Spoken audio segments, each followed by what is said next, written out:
Hijaunya lembah, hijaunya lereng pegunungan. Seri 5 Pelangi di Langit Singasari. Cerita, Esa Mintarja. Audiobook, novel silat. Bab 168. Sementara itu, Mahisa Murti pun sempat menceritakan bahwa agaknya Empu Damar yang sudah dapat dikalahkan oleh Mahisa Pukat itu mampu mengenali bahwa Mahisa Murti pun memiliki kemampuan ilmu untuk menghisap kekuatan dan kemampuan lawan meskipun hanya untuk sementara, sehingga Empu Damar selalu berusaha menghindari setiap sentuhan senjata. Bahkan Empu Damar telah mempergunakan senjata jarak jauh berupa gelang-gelang besi baja putih. Mahisa Pukat hanya dapat mengangguk-angguk saja. Sementara Mahisa Murti selalu mendesaknya agar Mahisa Pukat besok kembali ke Singasari bersama para prajurit yang akan membawa para tawanan yang dititipkan di Padepokan Bajraseta. Akhirnya, Mahisa Pukat pun dapat mengatasi keraguan-raguannya. Apalagi setiap kali ia teringat kepada Sasi. Karena itu, maka katanya, "Baiklah. Besok aku akan kembali ke Singasari. Biarlah aku berkata sejujurnya, bahwa aku ingin tetap berada di Singasari untuk sementara bukan saja karena aku ingin menemani ayah. Tetapi juga karena aku telah terikat karena kehadiran Sasi di dalam perjalanan hidupku." Jantung Mahisa Murti memang berdesir. Tetapi ia berhasil menekan gejolak perasaan yang hampir sampai ke permukaan dan kemudian mengendapkannya kembali. Mahisa Murti memang sudah berniat untuk melupakan Sasi sama sekali. Demikian, sebelum tengah malam, maka Padepokan Bajraseta telah menjadi sepi. Para prajurit Singasari yang berada di padepokan itu sudah tidur lelap. Demikian pula Mahisa Pukat telah berada di atas pembaringannya meskipun ia masih belum tertidur. Yang masih berjaga-jaga adalah para cantrik yang sedang bertugas. Mereka berada di regol induk dan regol butulan dan di panggungan di sudut-sudut dinding padepokan. Sementara itu setiap kali 2 orang cantrik telah meronda berkeliling halaman di sekitar padepokan mereka yang tertidur nyenyak. Kecuali itu masih ada 3 gardu di kebun belakang padepokan yang ditunggui oleh beberapa orang cantrik. Malam itu terasa betapa lengangnya. Yang terdengar hanyalah suara cengkerik dan belalang di dedaunan. Di kejauhan terdengar gonggong anjing liar yang berkeliaran mencari mangsa. Mahisa Pukat yang tidak segera dapat tidur, akhirnya terlelap juga. Demikian juga Mahisa Murti. Yang justru masih beberapa kali bangkit duduk di pembaringannya adalah Mahisa Amping.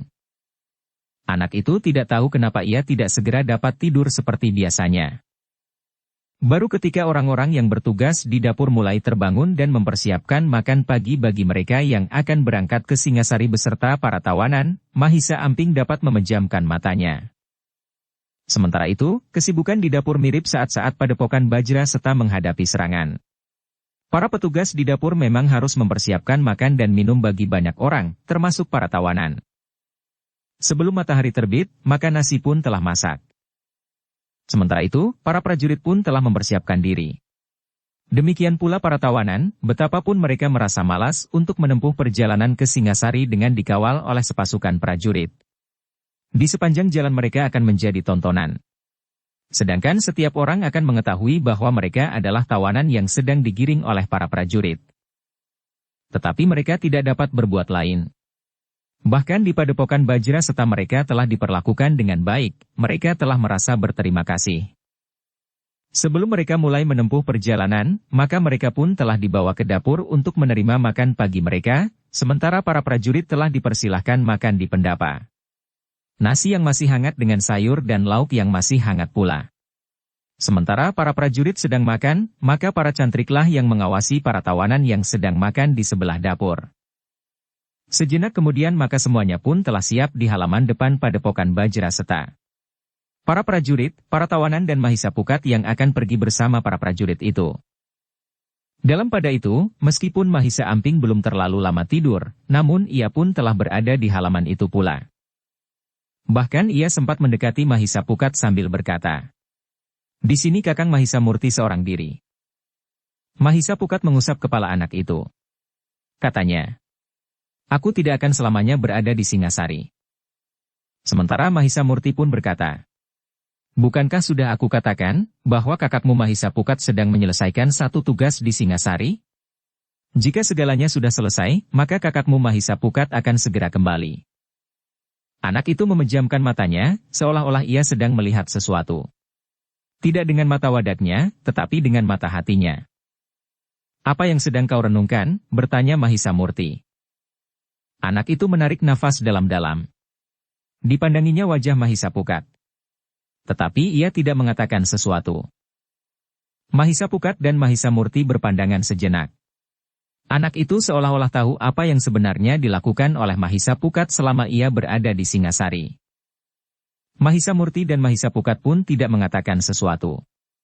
Mereka tahu bahwa anak itu mempunyai kelebihan dengan penglihatan batinnya meskipun kadang-kadang anak itu tidak tanggap akan maknanya.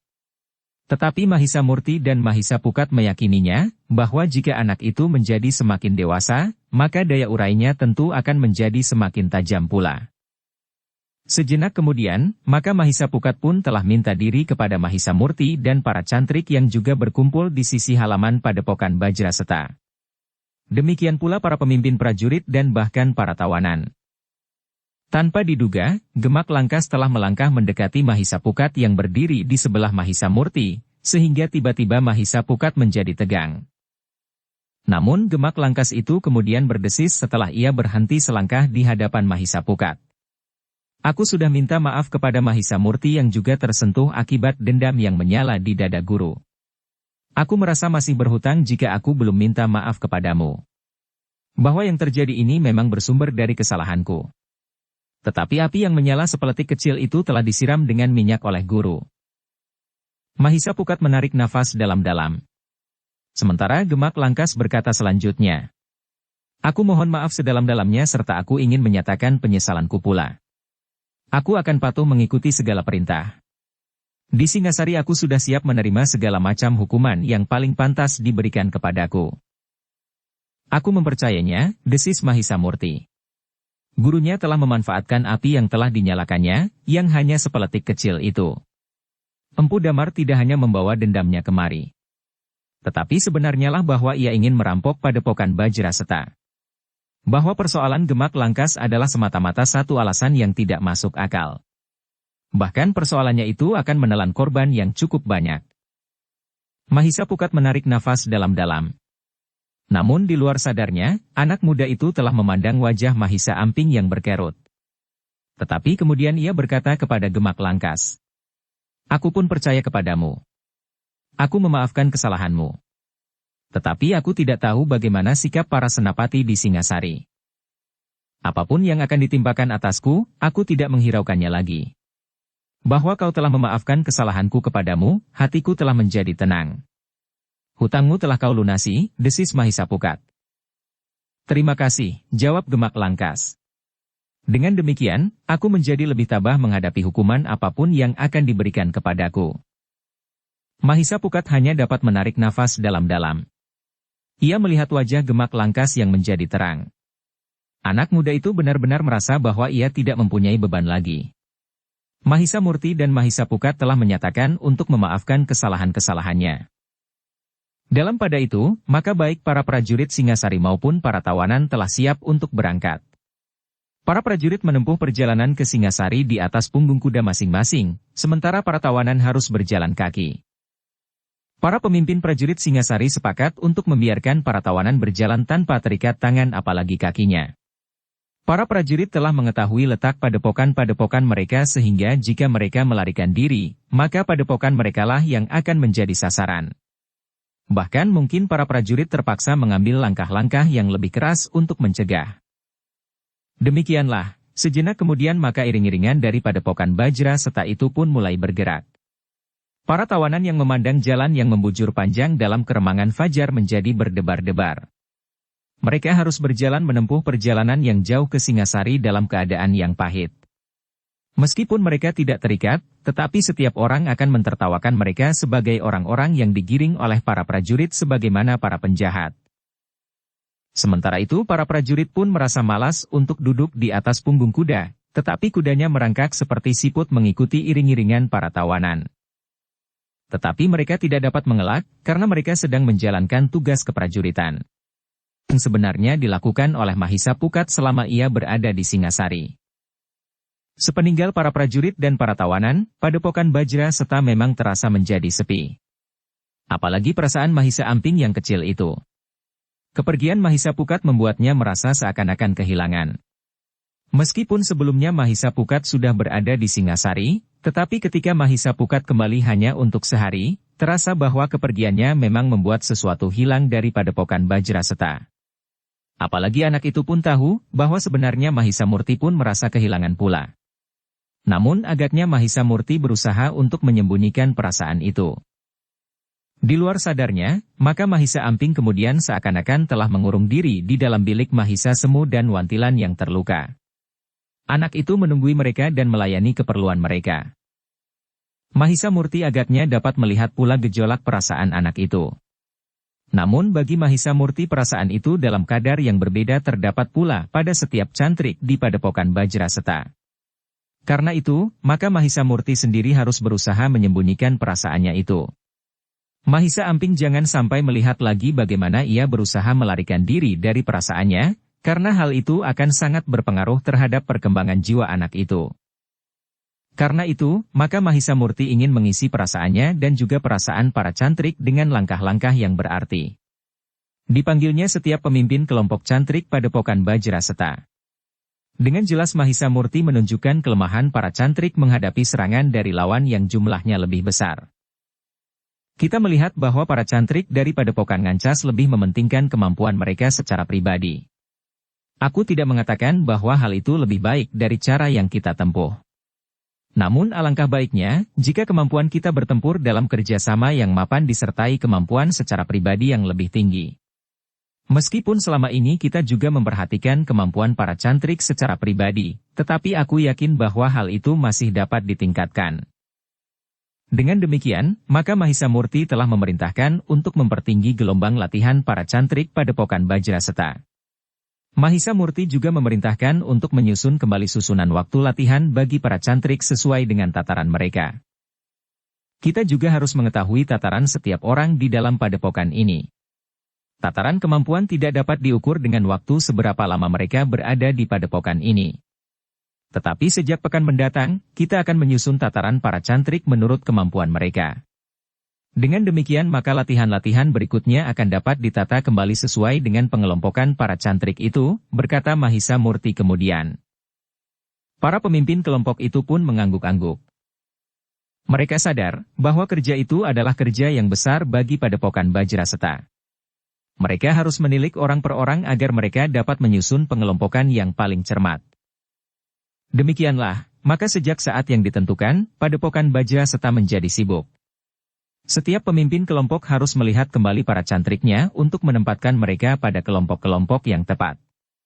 Seorang demi seorang mereka harus menunjukkan kemampuan mereka sejauh dapat mereka lakukan. Dengan demikian, maka seluruh halaman padepokan telah dipergunakan. Bukan saja sanggar tertutup dan sanggar terbuka, tetapi juga di sudut-sudut halaman, kebun dan tempat-tempat terbuka lainnya. Bahkan beberapa kelompok harus melakukannya di luar, karena tidak ada tempat lagi di lingkungan dinding halaman padepokan. Tetapi, di sekitar padepokan Bajraseta memang terdapat area-area yang cukup luas. Selain tempat untuk menggembala ternak yang terdapat di padepokan itu, area-area itu sengaja dibuat untuk memberikan batas antara lingkungan padepokan dan lingkungan di sekitarnya. Area-area itu juga memberikan jarak pandang yang cukup bagi isi padepokan yang sedang mengawasi keadaan di sekitarnya. Terutama jika ada musuh yang mendatanginya. Namun, ternyata latihan-latihan itu telah menarik perhatian para penghuni padukuhan di sekitar padepokan itu. Bahkan beberapa orang telah datang untuk menanyakan, apakah bahaya masih saja mengancam padepokan itu sehingga seisi padepokan harus menempa diri. Mahisa Murti yang menemui beberapa orang yang datang itu telah menjelaskan persoalannya. Dengan sungguh-sungguh Mahisa Murti berkata, sepengetahuanku, tidak ada ancaman lagi atas padepokan ini. Kami hanya ingin menutup kelemahan-kelemahan yang kami dapati dalam pertempuran yang baru saja terjadi. Lebih dari itu, kami ingin mengisi perasaan kehilangan setelah kepergian Mahisa Pukat. Setiap kali para cantrik mempertanyakannya meskipun setiap kali aku sudah memberikan jawabnya. Tetapi rasa-rasanya jawabku selalu tidak memuaskan mereka. Latihan-latihan ini akan merampas segala pemusatan perhatian serta nalar budi mereka, sehingga mereka tidak akan selalu teringat kepada kepergian Mahisa Pukat yang memang sudah cukup lama mengasuh mereka. Orang-orang padukuhan itu mengangguk-angguk. Seorang di antara mereka berkata, "Ya, agaknya Mahisa Pukat telah terlalu lama pergi." Beberapa hari yang lalu, ia datang kemari bersama para prajurit Singasari yang mengambil para tawanan itu. Tetapi juga hanya sehari sebagaimana para prajurit, berkata Mahisa Murti kemudian. "Apakah Mahisa Pukat sekarang menjadi seorang prajurit?" bertanya salah seorang dari mereka. "Tidak," jawab Mahisa Murti. "Pada saatnya ia akan kembali ke padepokan ini." Orang-orang itu mengangguk-angguk. Namun seorang di antara mereka berkata, "Jika demikian, apakah kami, laki-laki dari padukuhan sebelah-menyebelah diperbolehkan ikut berlatih? Bukankah kalian telah melakukan latihan-latihan keprajuritan meskipun tidak sedalam para prajurit?" bertanya Mahisa Murti dengan ragu. "Ya. Tetapi apa salahnya kami memperdalam kemampuan kami? Dalam keadaan tertentu kami berjanji untuk membantu padepokan ini sejauh dapat kami lakukan," berkata seorang di antara mereka. "Terima kasih. Telah banyak sekali bantuan yang kalian berikan kepada kami. Bukan saja tenaga, harta benda, tetapi lebih dari itu. Kalian telah memberikan anak-anak muda yang terbaik dari padukuhan-padukuhan di sekitar padepokan ini," jawab Mahisa Murti. Lalu katanya, "Mereka telah mempertaruhkan nyawa mereka." "Bukankah hal itu kita lakukan timbal balik?" sahut salah seorang di antara mereka. Mahisa Murti menarik nafas dalam-dalam. Katanya kemudian, "Sudah barang tentu kami tidak merasa berkeberatan sama sekali untuk membantu kalian berlatih memperdalam kemampuan kalian. Tetapi kami minta waktu sepekan untuk mengatur dan mempersiapkan tenaga para cantrik agar kami dapat memenuhi keinginan kalian dengan sebaik-baiknya. Kapanpun kami mendapat kesempatan, kami mengucapkan terima kasih," berkata salah seorang dari mereka yang datang menemui Mahisa Murti itu. Dengan demikian maka baik Mahisa Murti, maupun orang-orang dari padukuhan telah mengatur persiapan untuk melakukan latihan-latihan. Mereka telah membentuk kelompok-kelompok sebagaimana para cantrik di padepokan. Bersama Mahisa Murti mereka telah mengatur segala macam ketentuan, pembagian waktu dan tempat bagi mereka yang akan berlatih di padepokan Bajraseta. Dengan demikian maka Mahisa Murti harus menyisihkan tenaga beberapa orang cantrik terbaik untuk memberikan latihan-latihan kepada anak-anak muda dan orang-orang yang berniat untuk meningkatkan kemampuan mereka. Ternyata bahwa latihan-latihan itu mendapat perhatian yang sangat besar. Namun yang pertama-tama dilakukan oleh para cantrik adalah menilai kemampuan mereka yang menyatakan diri untuk ikut berlatih di padepokan itu. Meskipun tidak sangat teliti sebagaimana saat mereka menilai kemampuan para cantrik, namun penilaian itu dapat dipergunakan untuk membagi-bagi orang-orang padukuhan yang mengikuti latihan-latihan itu dalam kelompok-kelompok tanpa memperhatikan dari padukuhan mana saja mereka berasal. Ketika saatnya latihan-latihan itu dimulai, ternyata bahwa kemauan mereka tidak kalah tinggi dari para cantrik di padepokan Bajraseta itu. Meskipun waktu yang diperuntukkan bagi mereka lebih pendek dari para cantrik, tetapi kemauan mereka ternyata benar-benar membakar jantung mereka. Karena itu, maka para cantrik tidak ingin mengecewakan mereka sehingga para cantrik pun menunjukkan kemauan yang tinggi menuntun mereka meningkatkan kemampuan orang-orang dari padukuhan-padukuhan sebelah menyebelah padepokan itu.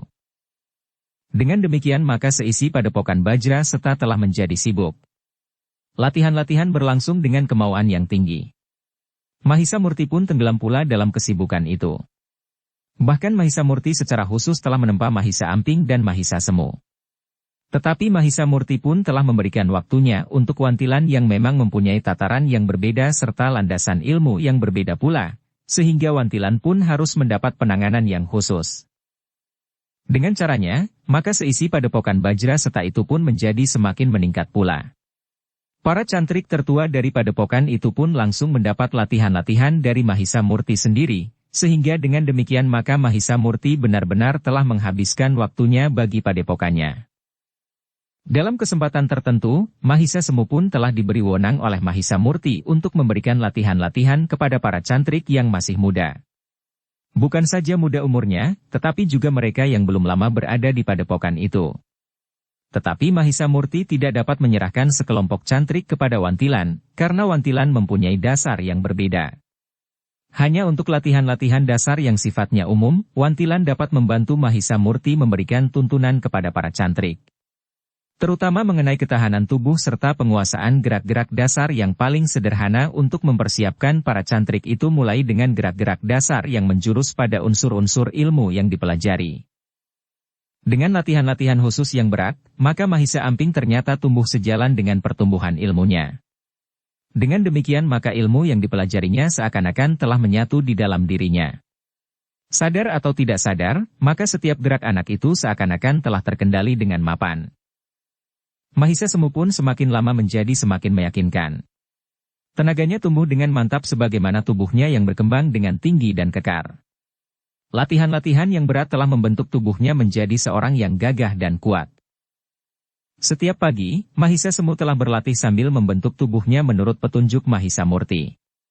Sejak sebelum matahari terbit, Mahisa Semu telah menitikkan keringat dari lubang-lubang kulitnya bersama beberapa orang cantrik yang diserahkan kepadanya. Mereka memanfaatkan lingkungan yang luas serta lereng-lereng pegunungan di sekitar padepokan. Meskipun demikian, para cantrik itu tidak melupakan tugas-tugas mereka sehari-hari dalam kehidupan sewajarnya. Setelah berlatih di pagi hari, kemudian membersihkan diri dan makan pagi, maka para cantrik itu pun telah melakukan tugas mereka sehari-hari. Di antara mereka ada yang pergi ke sawah yang diperuntukkan bagi padepokan Bajraseta. Ada yang pergi ke kolam-kolam ikan, ke pategalan, dan ada yang melakukan tugas-tugas yang lain. Pandai besi dengan kemampuan yang lebih dari pandai besi kebanyakan setelah mereka mendapat tuntunan khusus. Ada di antara mereka yang mengurusi peternakan dan pekerjaan-pekerjaan yang lain. Tetapi di antara mereka terdapat kelompok-kelompok yang berada di sanggar-sanggar bergantian. Mereka dengan sungguh-sungguh berusaha meningkatkan kemampuan ilmu mereka. Baru menjelang sore, maka hampir semua cantrik turun untuk melakukan latihan-latihan sehingga halaman, kebun dan bahkan ara-ara di luar dinding padepokan menjadi penuh, termasuk anak-anak muda dan orang-orang padukuhan di sekitar padepokan Bajraseta, sesuai dengan tataran dan tingkat kemampuan mereka masing-masing. Sementara padepokan Bajraseta tenggelam dalam kesibukan yang memberikan arti yang penting bagi perkembangan padepokan itu, maka Mahisa Pukat yang berada di kota raja telah menjalani kehidupannya dalam suasana yang berbeda. Hubungannya semakin lama menjadi semakin akrab dengan Sasi. Ternyata orang tua Sasi benar-benar tidak berkeberatan atas hubungan itu sebagaimana Mahendra sendiri. Namun dalam keadaan-keadaan tertentu, Mahisa Pukat masih saja merenungi dirinya sendiri dalam hubungannya dengan padepokan yang telah ditinggalkan meskipun menurut pengertiannya hanya sementara. Tetapi setiap kali sebuah pertanyaan pun timbul, apakah benar bahwa ia hanya meninggalkan padepokannya untuk sementara? Apalagi ketika pada suatu ketika ayahnya, Mahendra memanggilnya dan dengan sungguh-sungguh berkata kepadanya, Mahisa Pukat. Aku melihat bahwa hubunganmu dengan Sasi semakin lama menjadi semakin bersungguh-sungguh. Bukan niatku untuk menghalangi, apalagi menurut penilaianku Arya Kuda Cemani tidak berkeberatan sama sekali dengan hubunganmu itu. Tetapi dengan demikian maka ada satu hal yang harus kau perhatikan. Mahisa Pukat memperhatikan kata-kata ayahnya itu dengan sungguh-sungguh pula. Namun sudah terasa olehnya, kemana arah pembicaraan ayahnya itu. Karena itu, Mahisa Pukat tidak terkejut ketika ayahnya kemudian berkata, Mahisa Pukat. Masih ada satu hal yang harus kau penuhi sebelum kau benar-benar memasuki satu lingkungan kehidupan yang baru.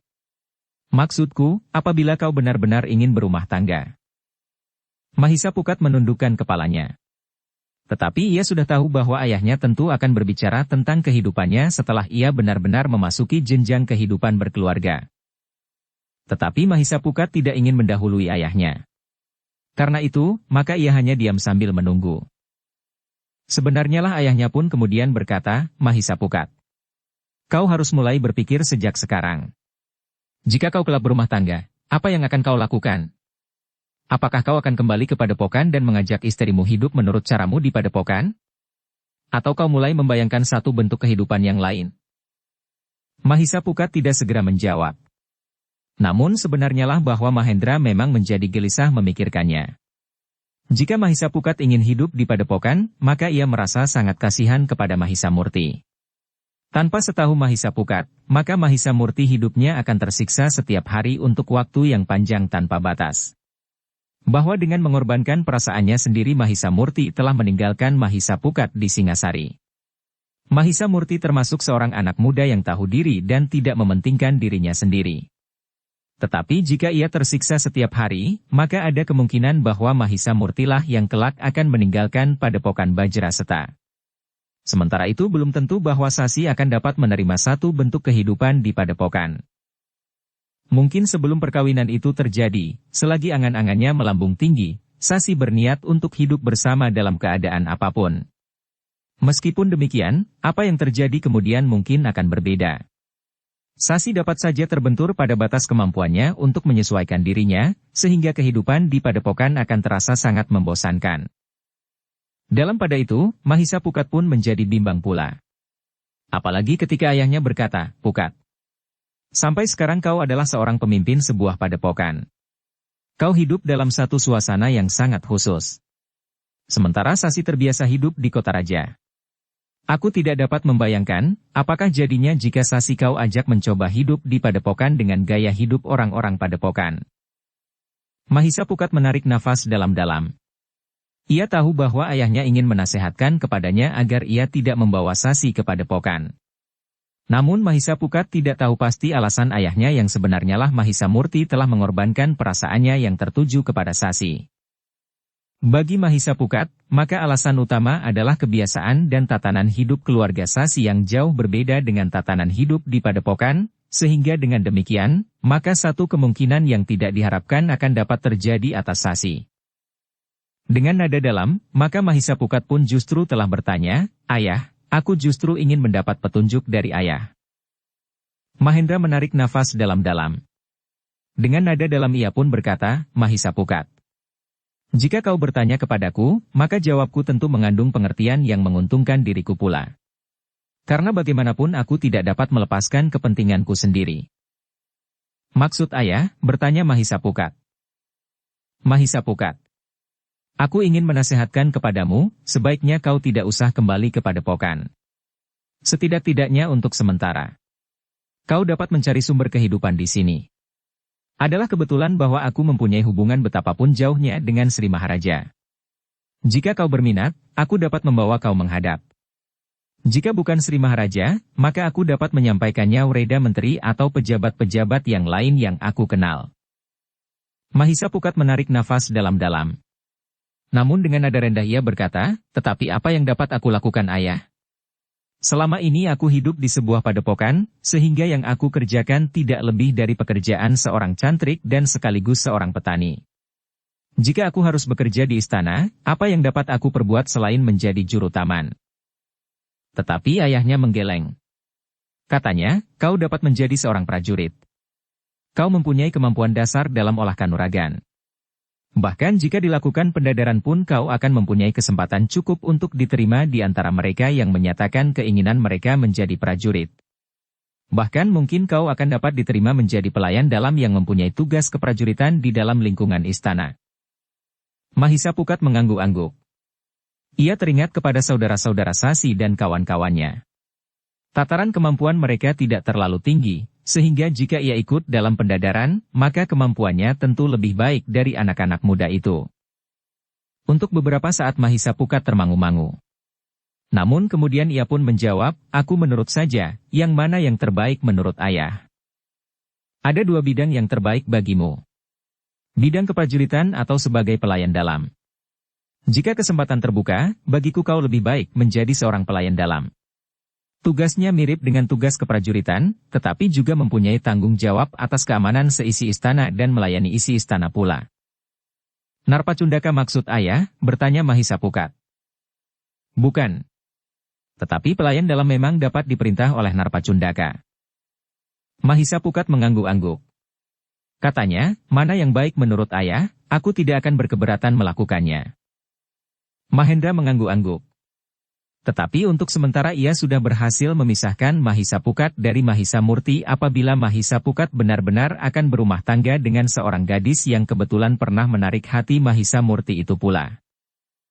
Tetapi sebagai akibat dari keinginannya itu, maka Mahendra pun harus menghubungi para pejabat di Istana Singasari. Bahkan ternyata kemudian, dalam satu kesempatan Mahendra sempat menghadap Sri Maharaja di Singasari. Ternyata keinginan Mahendra untuk mengabdikan anak laki-lakinya itu telah didengar pula oleh Sri Maharaja di Singasari. Ternyata Sri Maharaja justru dengan senang hati memerintahkan agar anak laki-laki Mahendra itu dapat diterima sebagai pelayan dalam. Mahendra memang menjadi sangat bergembira. Sebagaimana dititahkan oleh Sri Maharaja, maka Mahendra pun telah menghubungi Manggala yang memimpin pelayan dalam di Istana Singasari itu. "Apa titah Sri Maharaja?" bertanya Gajah Saraya, Manggala yang memimpin pelayan dalam itu. "Seperti yang sudah aku katakan," jawab Mahendra, "Sri Maharaja bertitah bahwa Sri Maharaja berkenan atas permohonan anakku untuk menjadi pelayanan dalam." "Untuk apa hal seperti ini kau sampaikan kepada Sri Maharaja? Bukankah ada bermacam-macam persoalan yang harus dipikirkan oleh Sri Maharaja?" "Tentu Sri Maharaja tidak sempat memikirkan persoalan anakmu itu. Tetapi Sri Maharaja justru sudah mendengar bahwa Mahisa Pukat ingin mengabdikan diri dalam lingkungan pelayan dalam di Istana Singasari. Sebelum aku mengatakan sesuatu tentang anakku itu, maka Sri Maharaja lah yang justru bertanya kepadaku." "Mustahil," jawab Gajah Saraya, "aku belum pernah menyampaikannya kepada Sri Maharaja." "Entahlah. Aku tidak tahu siapakah yang menyampaikannya kepada Sri Maharaja. Tetapi Sri Maharaja sudah mengetahuinya dan bahkan Sri Maharaja berkenan sekali atas keinginan anakku itu," jawab Mahendra. "Mahendra," berkata Gajah Saraya, "sebenarnya kau tidak perlu bertumpu kepada Sri Maharaja. Bukankah sebelumnya aku juga sudah menyatakan akan mengusahakan agar anakmu dapat diterima asal anakmu memenuhi persyaratannya?" "Aku mengucapkan terima kasih, Gajah Saraya," sahut Mahendra, "mudah-mudahan anak itu memenuhi syarat yang diwajibkan. Tetapi aku justru menjadi kecewa karena kau telah menyampaikan langsung kepada Sri Maharaja."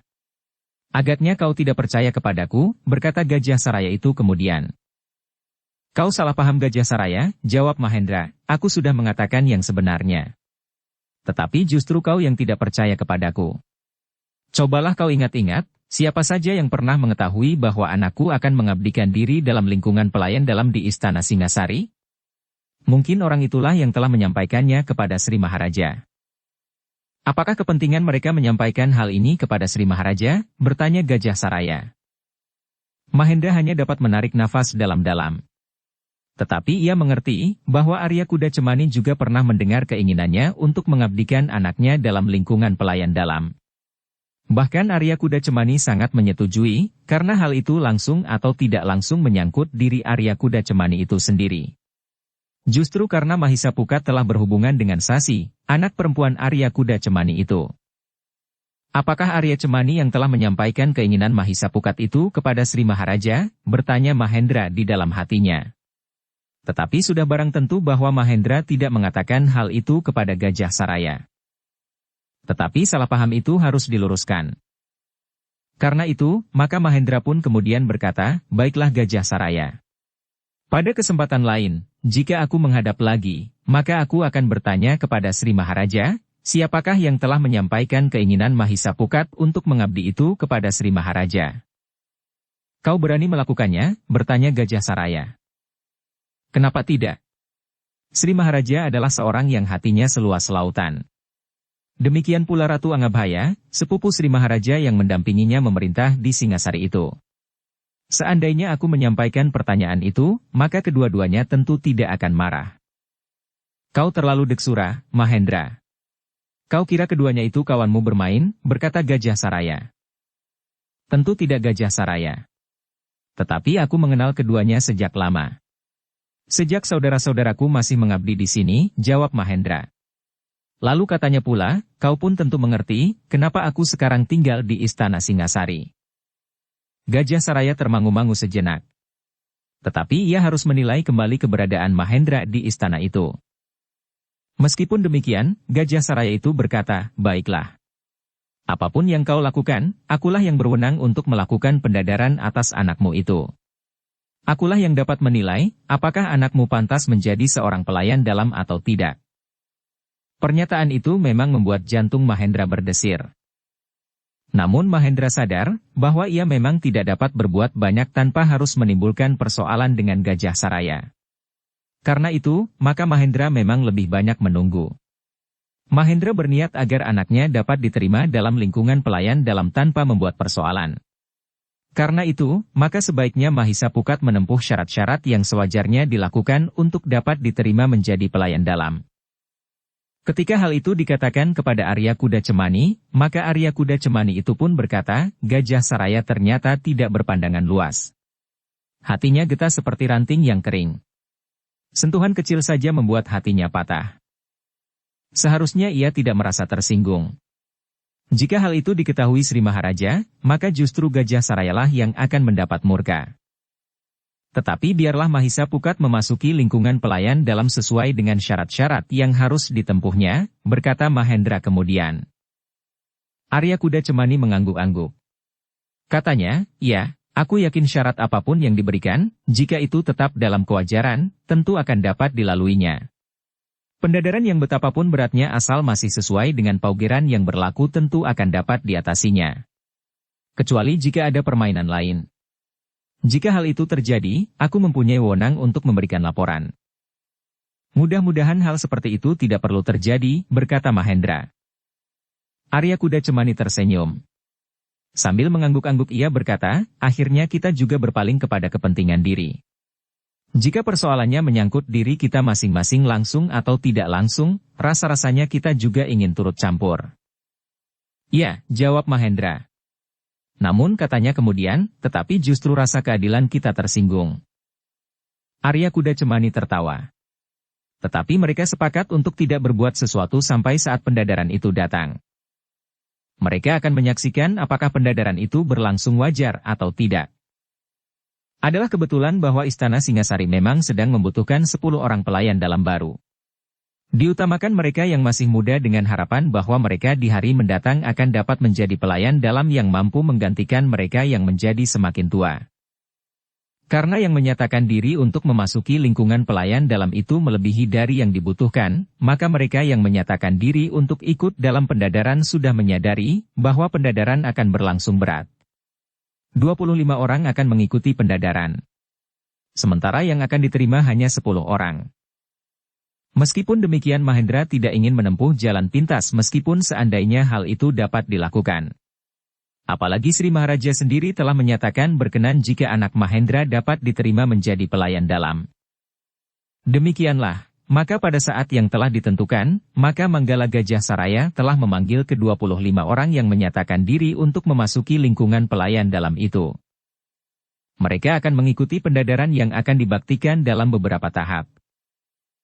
Tahap pertama, 25 orang itu harus menempuh perjalanan dalam jarak tertentu. Jalan itu melalui beberapa rintangan alam yang cukup berat. Jalan yang memang dipilih melalui lereng-lereng bukit, menyeberang sungai dan hutan-hutan kecil. Perjalanan yang akan makan waktu sehari semalam tanpa membawa bekal sama sekali. Mereka yang dapat menembus rintangan alam itulah yang kemudian akan mengikuti pendadaran yang kedua. Mereka akan dilepas seorang demi seorang tanpa diberi ancar-ancar jalan yang akan mereka lalui. Yang ada hanyalah isyarat-isyarat yang harus mereka cari di sepanjang jalan. Di tempat-tempat tertentu mereka akan menjumpai gardu-gardu yang ditunggui oleh para prajurit. Mereka harus menyatakan diri kepada para prajurit itu jika mereka telah melewati gardu itu. Satu saja gardu terlampaui, maka mereka dianggap gagal dalam pendadaran tahap pertama. Demikianlah, maka 25 orang itu pun telah bersiap. Mereka yang akan melakukan pendadaran pun telah bersiap. Sementara itu Manggala Gajah Saraya pun menunggui pendadaran itu langsung di tempat para peserta dilepas. Pada saat yang sudah ditemukan, maka mulailah orang yang pertama dilepas untuk menjalani pendadaran. Orang yang pertama itu dilepas di pagi hari. Meskipun demikian pada saatnya, maka perjalanannya akan menembus gelapnya malam pula. Demikianlah berjarak waktu tertentu, telah dilepas orang kedua, ketiga, keempat dan seterusnya dalam urutan itu ternyata Mahisa Pukat adalah orang yang terakhir dilepas. Ia justru dilepas saat matahari telah terbenam. Sebenarnya Mahisa Pukat sudah merasakan keganjilan ketika ia dinyatakan sebagai orang terakhir. Ia tidak merasa ikut membuka lontar yang di dalamnya tertulis urutan keberangkatan pada pendadaran itu sebagaimana yang lain. Menurut seorang prajurit yang mengatur pendadaran, Mahisa Pukat justru peserta susulan yang tidak turut dalam undian. Kau harus mengucap terima kasih bahwa kau dapat ikut serta, berkata seorang prajurit ketika ia menanyakan hal itu. Mahisa Pukat tidak mempersoalkannya lagi. Jika ia masih bertanya tentang beberapa hal, maka mungkin sekali ia akan mengalami kesulitan karena sikap prajurit itu. Karena itu, maka Mahisa Pukat pun menerima saja apa yang harus dilakukan. Baginya sama saja, apakah ia mendapat giliran pertama atau terakhir. Semuanya akan mengalami waktu yang sama. Sehari semalam. Yang berangkat pagi hari, pada saatnya akan berjalan juga di gelapnya malam. Bahkan Mahisa Pukat merasa beruntung, bahwa yang telah berjalan lebih dahulu daripadanya sebanyak 24 orang, sehingga jejaknya pun menjadi semakin banyak. Dengan demikian maka ia akan menjadi lebih mudah menelusuri jalan yang harus dilaluinya dalam pendadaran itu. Demikianlah, maka pada saat yang ditentukan, Mahisa Pukat pun telah dilepas pula. Sementara gelap malam pun mulai turun perlahan-lahan. Namun bagi Mahisa Pukat kegelapan itu tidak banyak mempengaruhinya. Sejenak kemudian, Mahisa Pukat pun telah berjalan melalui jalan yang sepi. Ketajaman penglihatannya mampu melihat dengan baik meskipun gelap menjadi semakin kelam. Di langit bintang berhamburan. Selembar awan lewat. Tetapi langit tetap jernih. Dengan melihat bintang Gubuk Penceng dan bintang Waluku, Mahisa Pukat mampu mengenali arah. Ia tahu pasti kemana ia berjalan. Ketika jalan berbelok, maka tanpa kesulitan ia mengetahui arah, kemana ia harus pergi, karena ia melihat isyarat yang jelas. Beberapa cabang pepohonan sengaja ditebas. Sehingga dengan demikian, maka Mahisa Pukat pun telah mengikuti petunjuk itu. Di samping isyarat itu, maka jejak mereka yang terdahulu pun telah menuntun arah bagi Mahisa Pukat, sehingga ia tidak harus terlalu banyak berpikir. Semakin lama jalan pun menjadi semakin jauh. Jalan setapak yang jarang dilalui orang. Bahkan kemudian memasuki sebuah padang rumput tempat para gembala menggembalakan kambingnya. Padang rumput itu memang agak luas. Rumputan yang hijau itu mulai dibasahi oleh embun yang mulai turun. Mahisa Pukat pun merasakan bahwa malam memang menjadi semakin dingin. Tetapi ia berjalan terus. Ia belum merasakan rintangan yang berarti pada perjalanannya itu. Ketika ia melewati tanggul sebuah susukan yang agak besar, tiba-tiba saja Mahisa Pukat dikejutkan suara anjing yang menggonggong. Tidak terlalu jauh dari tanggul yang dilewatinya. Tetapi Mahisa Pukat justru tersenyum. Telinganya yang tajam segera mengetahui, suara gonggongan anjing yang seakan-akan suara seekor anjing yang sangat besar itu adalah suara orang. Tentu 1-2 orang prajurit yang mendapat tugas mengganggu mereka yang melakukan pendadaran, berkata Mahisa Pukat di dalam hatinya. Tetapi justru karena itu timbul niat Mahisa Pukat untuk bermain-main dengan mereka. Ketika suara anjing itu menjadi semakin dekat, maka Mahisa Pukat pun telah ikut pula menirukan suara anjing itu. Hampir mirip dengan suara yang menjadi semakin dekat itu. Yang terdengar kemudian adalah suara tertawa. 2 orang tidak dapat menahan tertawa mereka. Bahkan kedua orang prajurit telah muncul dari balik serumpun perdu. Sambil melangkah mendekati, seorang di antara mereka berkata, "Selamat anak muda. Mudah-mudahan kau dapat melewati pendadaran ini dengan baik." "Terima kasih," jawab Mahisa Pukat yang juga tertawa. Bahkan katanya, "Bukankah aku orang terakhir? Marilah, kita berjalan bersama-sama." Kedua orang itu tertawa semakin keras. Katanya, "Tentu akan merugikanmu. Jika kau ketahuan berjalan bersama kami, maka kau tentu dianggap gugur dalam pendadaran ini. Sementara itu kami pun akan kembali ke tempat kalian dilepas, sehingga kita akan berlawanan arah." Mahisa Pukat pun sambil tertawa berkata, "Baiklah. Kita akan berpisah." Kedua orang itu berdiri untuk memperhatikan Mahisa Pukat berjalan memasuki kegelapan. Namun seorang di antara kedua orang prajurit itu berkata, "Anak yang berani dan ramah. Aku kira ia akan dapat melewati pendadaran ini. Tetapi ia baru mulai. Masih banyak rintangan yang lain yang barangkali lebih rumit." "Apalagi rintangan alam yang berat," jawab orang lain. Orang yang pertama itu mengangguk-angguk sambil bergumam, tetapi yang seorang ini nampak sangat yakin akan dirinya. "Ya," jawab kawannya, "anak ini memang mempunyai kelebihan. Meskipun sebagian besar memang tidak menjadi ketakutan, tetapi tanggapan anak ini terasa akrab." Sementara itu Mahisa Pukat pun telah meneruskan perjalanannya. Jalan yang sempit yang kemudian menurut isyarat yang ada, menuju ke sebuah sendang yang terpencil. Sendang yang nampaknya jarang dipergunakan airnya. Beberapa pohon besar tumbuh di sekitarnya sehingga suasananya memang menjadi sangat menyeramkan. Tetapi bagi Mahisa Pukat, hal itu tidak dapat menggetarkan bulu-bulunya. Mahisa Pukat berjalan saja mengikuti isyarat dan bahkan jejak yang dapat dilihatnya dalam kegelapan, meskipun kadang-kadang ia harus meraba dengan jari-jarinya. Beberapa saat maka Mahisa Pukat pun telah tenggelam dalam gelapnya bayang-bayang beberapa batang pohon raksasa. Ada di antaranya pohon pre, pohon nyamplung dan pohon cangkring yang berduri. Untuk beberapa saat Mahisa Pukat berhenti di bawah pepohonan itu sambil mengamat-amati batang-batang raksasa yang tumbuh bagaikan menjulang ke langit. Kemudian bayangan hitam di rimbunnya dedaunan. Sekali-sekali terdengar suara burung malam yang memecah sepi. Burung benci yang suaranya bagaikan menyayat jantung. Memekik tinggi kemudian hilang di bawah terbang. Mahisa Pukat menarik nafas dalam-dalam. Mula-mula ia mengira bahwa suara itu juga suara seseorang untuk menakut-nakuti, setidak-tidaknya menggetarkan jantung mereka yang ikut pendadaran. Tetapi ternyata tidak. Suara itu benar-benar suara burung bence. Mahisa Pukat yakin akan hal itu ketika burung bence itu terbang meninggalkan pohon nyamplung raksasa yang tumbuh di antara pohon-pohon raksasa yang lain. Mahisa Pukat hanya dapat termangu-mangu sejenak. Baru kemudian ia berniat meneruskan perjalanannya. Jalan sempit yang lewat di antara dua batang pohon raksasa. Di sebelah kiri pohon beringin dengan sulur-sulur yang bergayutan yang membuat suasana menjadi bertambah seram. Sedangkan di sebelahnya adalah sebatang pohon cangkring berdiri hampir berimpit dengan sebatang pohon yang sangat besar dengan jenis daun yang berbeda. Daun cangkring dan daun benda. Namun karena kebiasaan seorang pengembara, maka Mahisa Pukat melangkah tanpa ragu melalui celah-celah pohon-pohon raksasa itu. Namun Mahisa Pukat memang menjadi terkejut. Telinganya menangkap desir lembut. Karena itu, maka ia pun segera mempersiapkan diri menghadapi kemungkinan yang tidak dikehendaki. Sambil berjalan maka ia benar-benar memperhatikan suasana. Beberapa langkah Mahisa Pukat berjalan dan lewat di antara batang-batang raksasa itu, maka tiba-tiba sebuah bayangan putih terayun menyambarnya. Demikian cepatnya, sehingga hampir saja bayangan putih itu sempat menyambar kepalanya.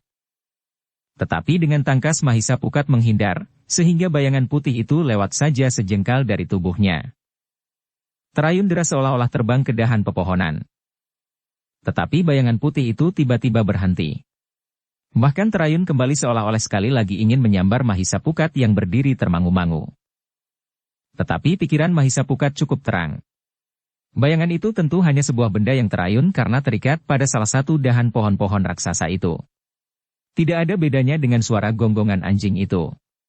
Tentu para prajurit telah menakut-nakuti mereka yang ikut dalam pendadaran untuk memperlemah keberanian mereka meneruskan perjalanan. Sekali lagi timbul niat Mahisa Pukat untuk bermain-main. Ketika benda itu menyambarnya, maka Mahisa Pukat sekali lagi menghindar. Tetapi ia tidak berlari menjauh. Ia justru menunggu benda itu terayun sekali lagi. Sebenarnya lah, benda yang berwarna putih yang seakan-akan menggelantung terbang itu terayun lagi menyambarnya. Dengan cepat Mahisa Pukat meloncat menangkap benda itu dan menariknya keras-keras. Seperti yang diperhitungkannya, maka tali pengikat benda yang dihentakkannya itu telah terlepas. Bahkan kain pembungkus benda yang diayunkan itu telah koyak. Sambil memeluk benda yang terbungkus kain putih itu Mahisa Pukat melangkah meneruskan perjalanan. Tetapi dua orang prajurit ternyata telah mengejarnya sambil berteriak, "Hi, anak muda! Jangan kau bawa benda itu." Mahisa Pukat berhenti. Tetapi ia pun berkata, "Aku adalah orang terakhir, sehingga benda ini tidak akan dipergunakan lagi." "Tetapi aku harus membawanya kembali," sahut salah seorang dari kedua prajurit itu. Mahisa Pukat menyerahkan benda itu sambil tertawa. Katanya, "Marilah. Benda itu hanya akan menjadi beban saja bagiku." Kedua orang prajurit itu pun tertawa. Tetapi seorang di antara mereka berkata, "Kau telah mengoyakkan kain putih ini. Apakah masih akan terpakai?" bertanya Mahisa Pukat. "Setidak-tidaknya dapat aku pergunakan untuk celana anakku," jawab salah seorang dari kedua prajurit itu. Mahisa Pukat tertawa semakin keras. Kedua prajurit itu pun tertawa berkepanjangan pula. Demikianlah, maka sejenak kemudian, Mahisa Pukat pun telah meninggalkan kedua orang prajurit itu. Sambil melambaikan tangannya prajurit itu berkata, "Selamat anak muda. Semoga kau berhasil. Terima kasih. Doakan saja, agar aku mampu mengatasi pendadaran ini." Ternyata Mahisa Pukat justru telah menarik perhatian para prajurit yang bertugas. Tetapi rintangan yang masih harus dilaluinya masih cukup banyak. Justru rintangan alam. Lereng bukit, tanah-tanah miring yang terjal, sungai dan hutan yang masih dihuni binatang buas. Tetapi dengan tegar Mahisa Pukat berjalan terus. Dilaluinya rintangan demi rintangan yang memang disediakan oleh alam. Dengan hati-hati Mahisa Pukat memanjat lereng bukit kecil yang terjal, berbatu-batu pada siang runcing. Ketika ia sampai ke puncak bukit kecil itu, dilihat sebuah pelita minyak kecil yang nyalanya menggeliat ditiup angin malam. Mahisa Pukat mengetahui bahwa pelita itu dipasang pada sebuah gardu. Salah satu dari gardu-gardu yang harus disinggahi selama ia menempuh perjalanan pendadaran. Ada 4 orang prajurit yang bertugas di gardu itu. Demikian Mahisa Pukat mendekat, maka salah seorang dari para prajurit itu pun berkata, "Kau orang terakhir anak muda." "Ya," jawab Mahisa Pukat, "aku dilepas yang terakhir." "Bagus. Berjalanlah terus." Sampai pada gardu ini, semuanya masih genap 25 orang. Tetapi 2 orang sudah mulai nampak meragukan akan keberhasilannya. Meskipun demikian, keduanya meneruskan perjalanan. Mahisa Pukat pun kemudian telah minta diri. Dalam kegelapan malam yang semakin dalam ia meneruskan perjalanan. Sekali-sekali ia memandang langit yang bersih. Bintang Bubuk Penceng dan bintang Waluku sudah bergerak semakin ke barat. Bahkan di langit sudah nampak bintang Bima Sakti. Mahisa Pukat berhenti ketika ia sampai ke ngarai setelah menuruni bukit kecil itu. Kakinya memang terasa agak letih. Batu-batu padas terasa menggelitik tapak kakinya. Untuk beberapa saat Mahisa Pukat beristirahat. Ia sadar bahwa perjalanannya masih jauh. Angin malam semilir membuat tubuh Mahisa Pukat menjadi segar kembali. Perlahan-lahan ia meneruskan perjalanannya menempuh jalur pendadaran yang masih jauh. Anak muda itu tertegun ketika di depannya membentang sebuah sungai yang meskipun tidak terlalu lebar, tetapi airnya cukup deras. Batu-batu yang besar berserakan di mana-mana. Mahisa Pukat pun dengan hati-hati menuruni tebing sungai dan mencoba menjajaki airnya. Terasa airnya memang sangat dingin. Namun ia tidak mempunyai pilihan kecuali menyeberang jika ia ingin diterima menjadi pengawal dalam di Istana Singasari. Ternyata tidak terlalu sulit bagi Mahisa Pukat. Namun demikian, pakaiannya menjadi basah. Sehingga ia harus berjalan dengan pakaian basah di udara yang dingin di malam yang kelam. Jalan yang terbentang di hadapannya kemudian adalah padang perdu yang agak luas. Mahisa Pukat yang sudah terbiasa mengembara itu mengenali bahwa setelah padang perdu yang semakin banyak dipadati pohon-pohon perdu, biasanya jalan itu akan sampai ke pinggir hutan. Ketika Mahisa Pukat kemudian memandang ke kejauhan dan melihat bayangan pepohonan yang rapat membujur panjang, maka Mahisa Pukat pun mengetahui bahwa yang di hadapannya itu bukan jajaran padukuhan, tetapi tentu sebuah hutan meskipun tidak terlalu besar. "Memang lebih senang lewat di hutan itu siang hari," berkata Mahisa Pukat di dalam hatinya. Tetapi ia tidak dapat memilih. Yang lain pun juga tidak dapat memilih, karena bagi mereka diberlakukan undian untuk menentukan saat keberangkatan mereka. Hanya Mahisa Pukat sajalah di antara para peserta yang tidak ikut dalam undian. Namun ditentukan sebagai orang yang berangkat terakhir. Tetapi sebelum para peserta pendadaran itu sampai ke hutan, maka mereka akan melalui sebuah gardu lagi. Dari kejauhan Mahisa Pukat sudah melihat lampu minyak yang menyala berkeredipan. Agaknya para prajurit pun memperhitungkan bahwa kehadiran gardu itu akan dapat memberikan sedikit ketenangan bagi para peserta yang kurang memiliki keberanian memasuki lingkungan hutan meskipun hutan yang terhitung kecil. Ketika Mahisa Pukat singgah di gardu itu, maka ia pun disambut dengan baik oleh para prajurit yang bertugas. Tidak hanya 4 tetapi 6 orang. Mahisa Pukat diberitahu bahwa para peserta semuanya masih utuh, 25 orang. Dari para prajurit yang bertugas di gardu itu Mahisa Pukat mendapat pinjaman sebilah pisau belati panjang yang tajam. Dengan nada berat prajurit itu berkata, "Kau akan memasuki jalan di tepi sebuah hutan. Karena itu, maka kau akan mendapat pinjaman sebilah pisau belati panjang. Tetapi pisau itu harus kau kembalikan kepada para prajurit yang ada di gardu berikutnya, setelah kau melalui hutan itu." "Terima kasih," jawab Mahisa Pukat sambil menerima pisau belati itu. Dengan pisau belati di tangan, maka Mahisa Pukat menjadi semakin tegar. Sebenarnya ia memang tidak memerlukan pisau itu. Tetapi rasa-rasanya memang lebih tenang membawa sebilah pisau belati untuk memasuki lingkungan hutan. Setidak-tidaknya pisau itu akan dapat dipergunakan untuk membersihkan ranting-ranting yang menghalangi jalan. Beberapa saat kemudian, maka perjalanan Mahisa Pukat telah menjadi semakin dekat dengan hutan yang membentang di hadapannya.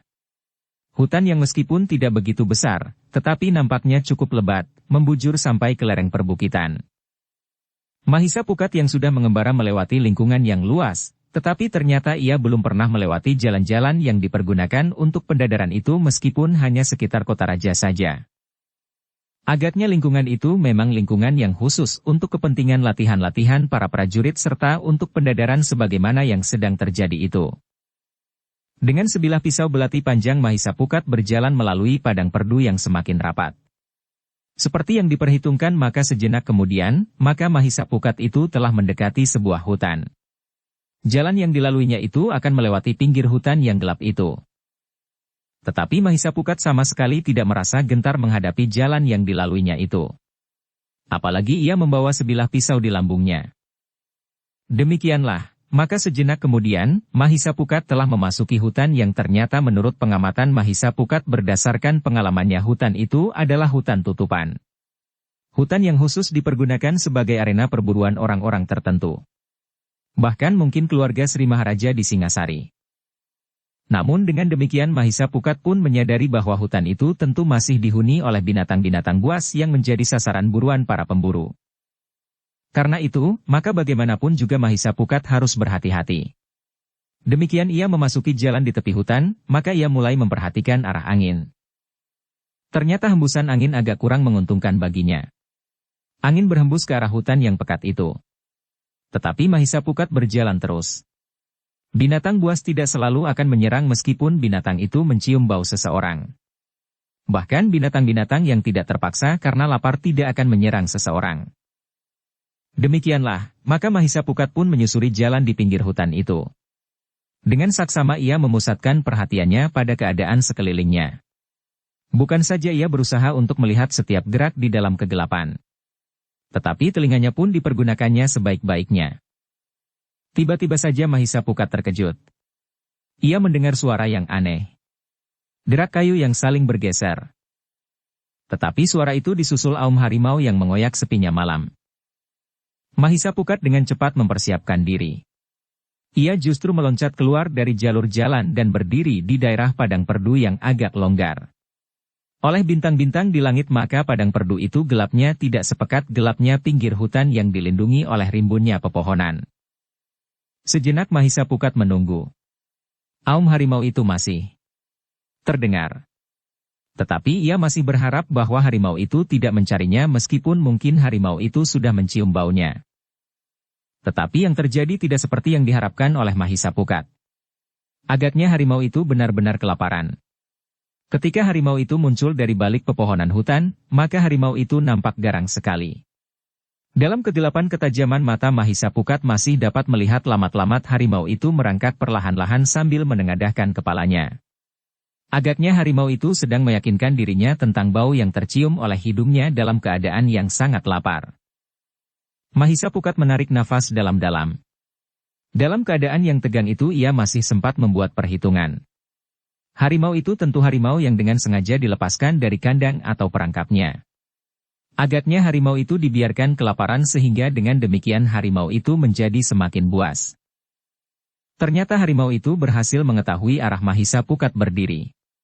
Perlahan-lahan harimau itu melangkah mendekati Mahisa Pukat. Terdengar harimau itu menggeram. Mahisa Pukat meraba pisau belatinya. Tetapi ia pun kemudian memutuskan untuk tidak berlama-lama melayani harimau itu. Ia harus menyelesaikan perjalanannya sekitar sehari semalam. Jika ia terlalu lama berhenti di pinggir hutan itu, maka perjalanannya akan tertunda, sehingga ada alasan bagi orang-orang yang tidak senang akan kehadirannya dalam pendadaran itu untuk menganggap bahwa ia mengalami kelambatan terlalu lama dari waktu yang telah ditentukan, sehingga ia dapat dianggap gagal dalam pendadaran tataran pertama. Tetapi Mahisa Pukat pun yakin bahwa tentu ada orang yang mengawasi apa yang akan terjadi. Apakah orang itu berada di balik pepohonan atau yang paling mungkin adalah justru memanjat pepohonan untuk menghindari serangan harimau yang kelaparan itu? Yang tidak dapat ditebak oleh Mahisa Pukat, apakah kehadiran seekor harimau itu berlaku juga pada 24 orang lainnya yang mengikuti pendadaran itu, atau hanya disediakan baginya oleh orang-orang yang tidak senang akan keikutsertaannya dalam pendadaran itu? Karena itu, maka Mahisa Pukat pun berusaha untuk menghindari penglihatan orang-orang itu jika mungkin ada. Demikianlah, maka Mahisa Pukat pun kemudian telah berlari cepat-cepat menjauhi hutan itu melintasi padang perdu. Namun dalam pada itu, harimau yang lapar itu pun tidak mau melepaskan mangsanya. Karena itu sambil mengaum harimau itu pun meloncat mengejar Mahisa Pukat. Mahisa Pukat yang mengerahkan tenaga dalamnya itu memang dapat berlari cepat sekali. Tetapi harimau itu pun mampu berlari cepat pula. Dengan cepat Mahisa Pukat menempuh sisa perjalanannya yang masih separuh lebih. Sementara itu, ia mulai memanjat lereng pegunungan lagi. Tetapi pebukitan yang didakinya itu tidak lagi berbatu-batu padas yang menyakiti kakinya. Tetapi justru tanah terasa sangat licin. Tetapi bagi Mahisa Pukat perjalanan itu masih belum membuatnya mengalami kesulitan. Ketika fajar menyingsing, maka Mahisa Pukat telah turun dari pebukitan dan berjalan di ngarai yang datar. Sebuah padang rumput yang luas terbentang di hadapannya. Ketika matahari terbit, maka terasa udara yang segar berhembus lembut. Tetapi di padang rumput itu tidak banyak terdapat pepohonan. Hanya beberapa batang pohon saja tumbuh pada jarak yang cukup jauh. Semakin lama maka panas matahari pun semakin terasa menyengat kulit. Sementara itu leher Mahisa Pukat mulai merasa haus. Sedangkan ia sama sekali tidak membawa bekal apapun. Di kejauhan Mahisa Pukat melihat bayangan pepohonan yang hijau. Ia tidak tahu apakah yang nampak itu padukuhan atau hutan. Tetapi menurut perhitungan Mahisa Pukat, jalan itu tentu tidak akan melalui padukuhan-padukuhan yang akan dapat memberikan dukungan kepada para peserta pendadaran. Jika haus, maka di padukuhan itu tentu tersedia air. Sementara jika lapar, maka akan dapat dicari makan bagaimanapun caranya. Tetapi ternyata jalan yang harus ditempuh tidak menuju ke bayangan pepohonan itu. Ia harus berbelok melalui jalan setapak justru menghindari pepohonan yang hijau segar. Mahisa Pukat pun kemudian berbelok mengikuti lorong sempit itu. Menurut penglihatannya, maka para peserta yang terdahulu tentu juga berjalan melalui jalan itu. Sementara itu maka sengatan matahari pun semakin terasa. Leher Mahisa Pukat semakin terasa kering. Tetapi ia masih belum menjumpai parit, sungai atau anak sungai. Ia juga tidak menjumpai sumber mata air di sepanjang lorong sempit di tengah-tengah padang rumput yang luas itu. Apalagi rerumputan itu pun kemudian menjadi semakin kuning. Tanah mulai bercampur dengan pasir dan kerikil. Sehingga panas pun terasa semakin membakar tubuhnya. Keringat pun membasahi kulit Mahisa Pukat dari ujung kepala sampai ke ujung kakinya. Tetapi Mahisa Pukat masih tetap berjalan dengan langkah yang mantap. Memang lebih senang yang mendapat giliran pertama, berkata Mahisa Pukat di dalam hatinya, ketika menempuh perjalanan di pebukitan dan hutan, hari masih terang. Sementara ketika menempuh padang ini matahari sudah tenggelam. Tetapi Mahisa Pukat tidak dapat merasa iri. Beberapa orang di urutan terakhir juga mengalami sebagaimana yang dialaminya. Orang yang ke-24 hanya berselisih beberapa saat saja daripadanya. Ketika Mahisa Pukat melihat segerumbul pepohonan raksasa di tengah-tengah padang itu, maka naluri pengembaranya mengatakan kepadanya bahwa di tempat itu ada air. Meskipun barangkali tidak terlalu banyak. Karena itu, meskipun arah perjalanannya tidak mendekati sekelompok pepohonan itu, maka Mahisa Pukat sengaja telah menyimpang meskipun agak jauh. Sebenarnya lah, di tempat itu Mahisa Pukat memang menemukan sebuah sumber air yang cukup besar. Bahkan airnya melimpah mengalir ke sebuah parit. Tetapi parit itu tidak menyilang jalan yang harus dilalui, jalan yang harus ditempuh oleh mereka yang mengikuti pendadaran. Ternyata Mahisa Pukat sempat menghilangkan hausnya, sementara ia masih harus berjalan cukup panjang. Tetapi setelah minum, maka tubuh Mahisa Pukat terasa semakin segar. Ia dapat berjalan lebih cepat lagi. Bahkan seakan-akan Mahisa Pukat itu telah berlari-lari kecil untuk mengganti waktu yang dipergunakan menyimpang beberapa saat ketika ia mencari sumber air yang tidak terletak dekat dengan jalan yang harus ditempuh. Tetapi ia tidak harus tetap berjalan selalu di teriknya sinar matahari. Beberapa saat kemudian, maka Mahisa Pukat pun telah memasuki sebuah hutan kecil. Hutan yang nampaknya tidak begitu buas. Pepohonan yang tumbuh di dalamnya tidak terlalu lebat. Tetapi memang tidak mustahil bahwa di tempat itu juga terdapat binatang buas. Karena itu, maka Mahisa Pukat harus berhati-hati.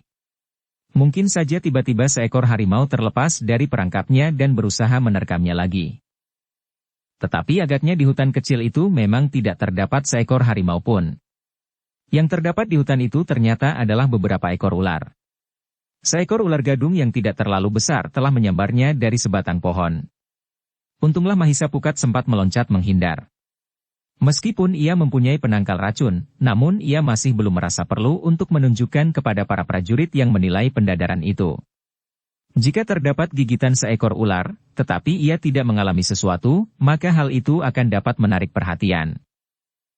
Mudah-mudahan tidak ada seorang pun yang digigit ular di sini, desis Mahisa Pukat. Ia memang menganggap tempat itu sangat berbahaya bagi sebuah pendadaran. Beberapa puluh langkah lagi, maka langkah Mahisa Pukat pun terhenti.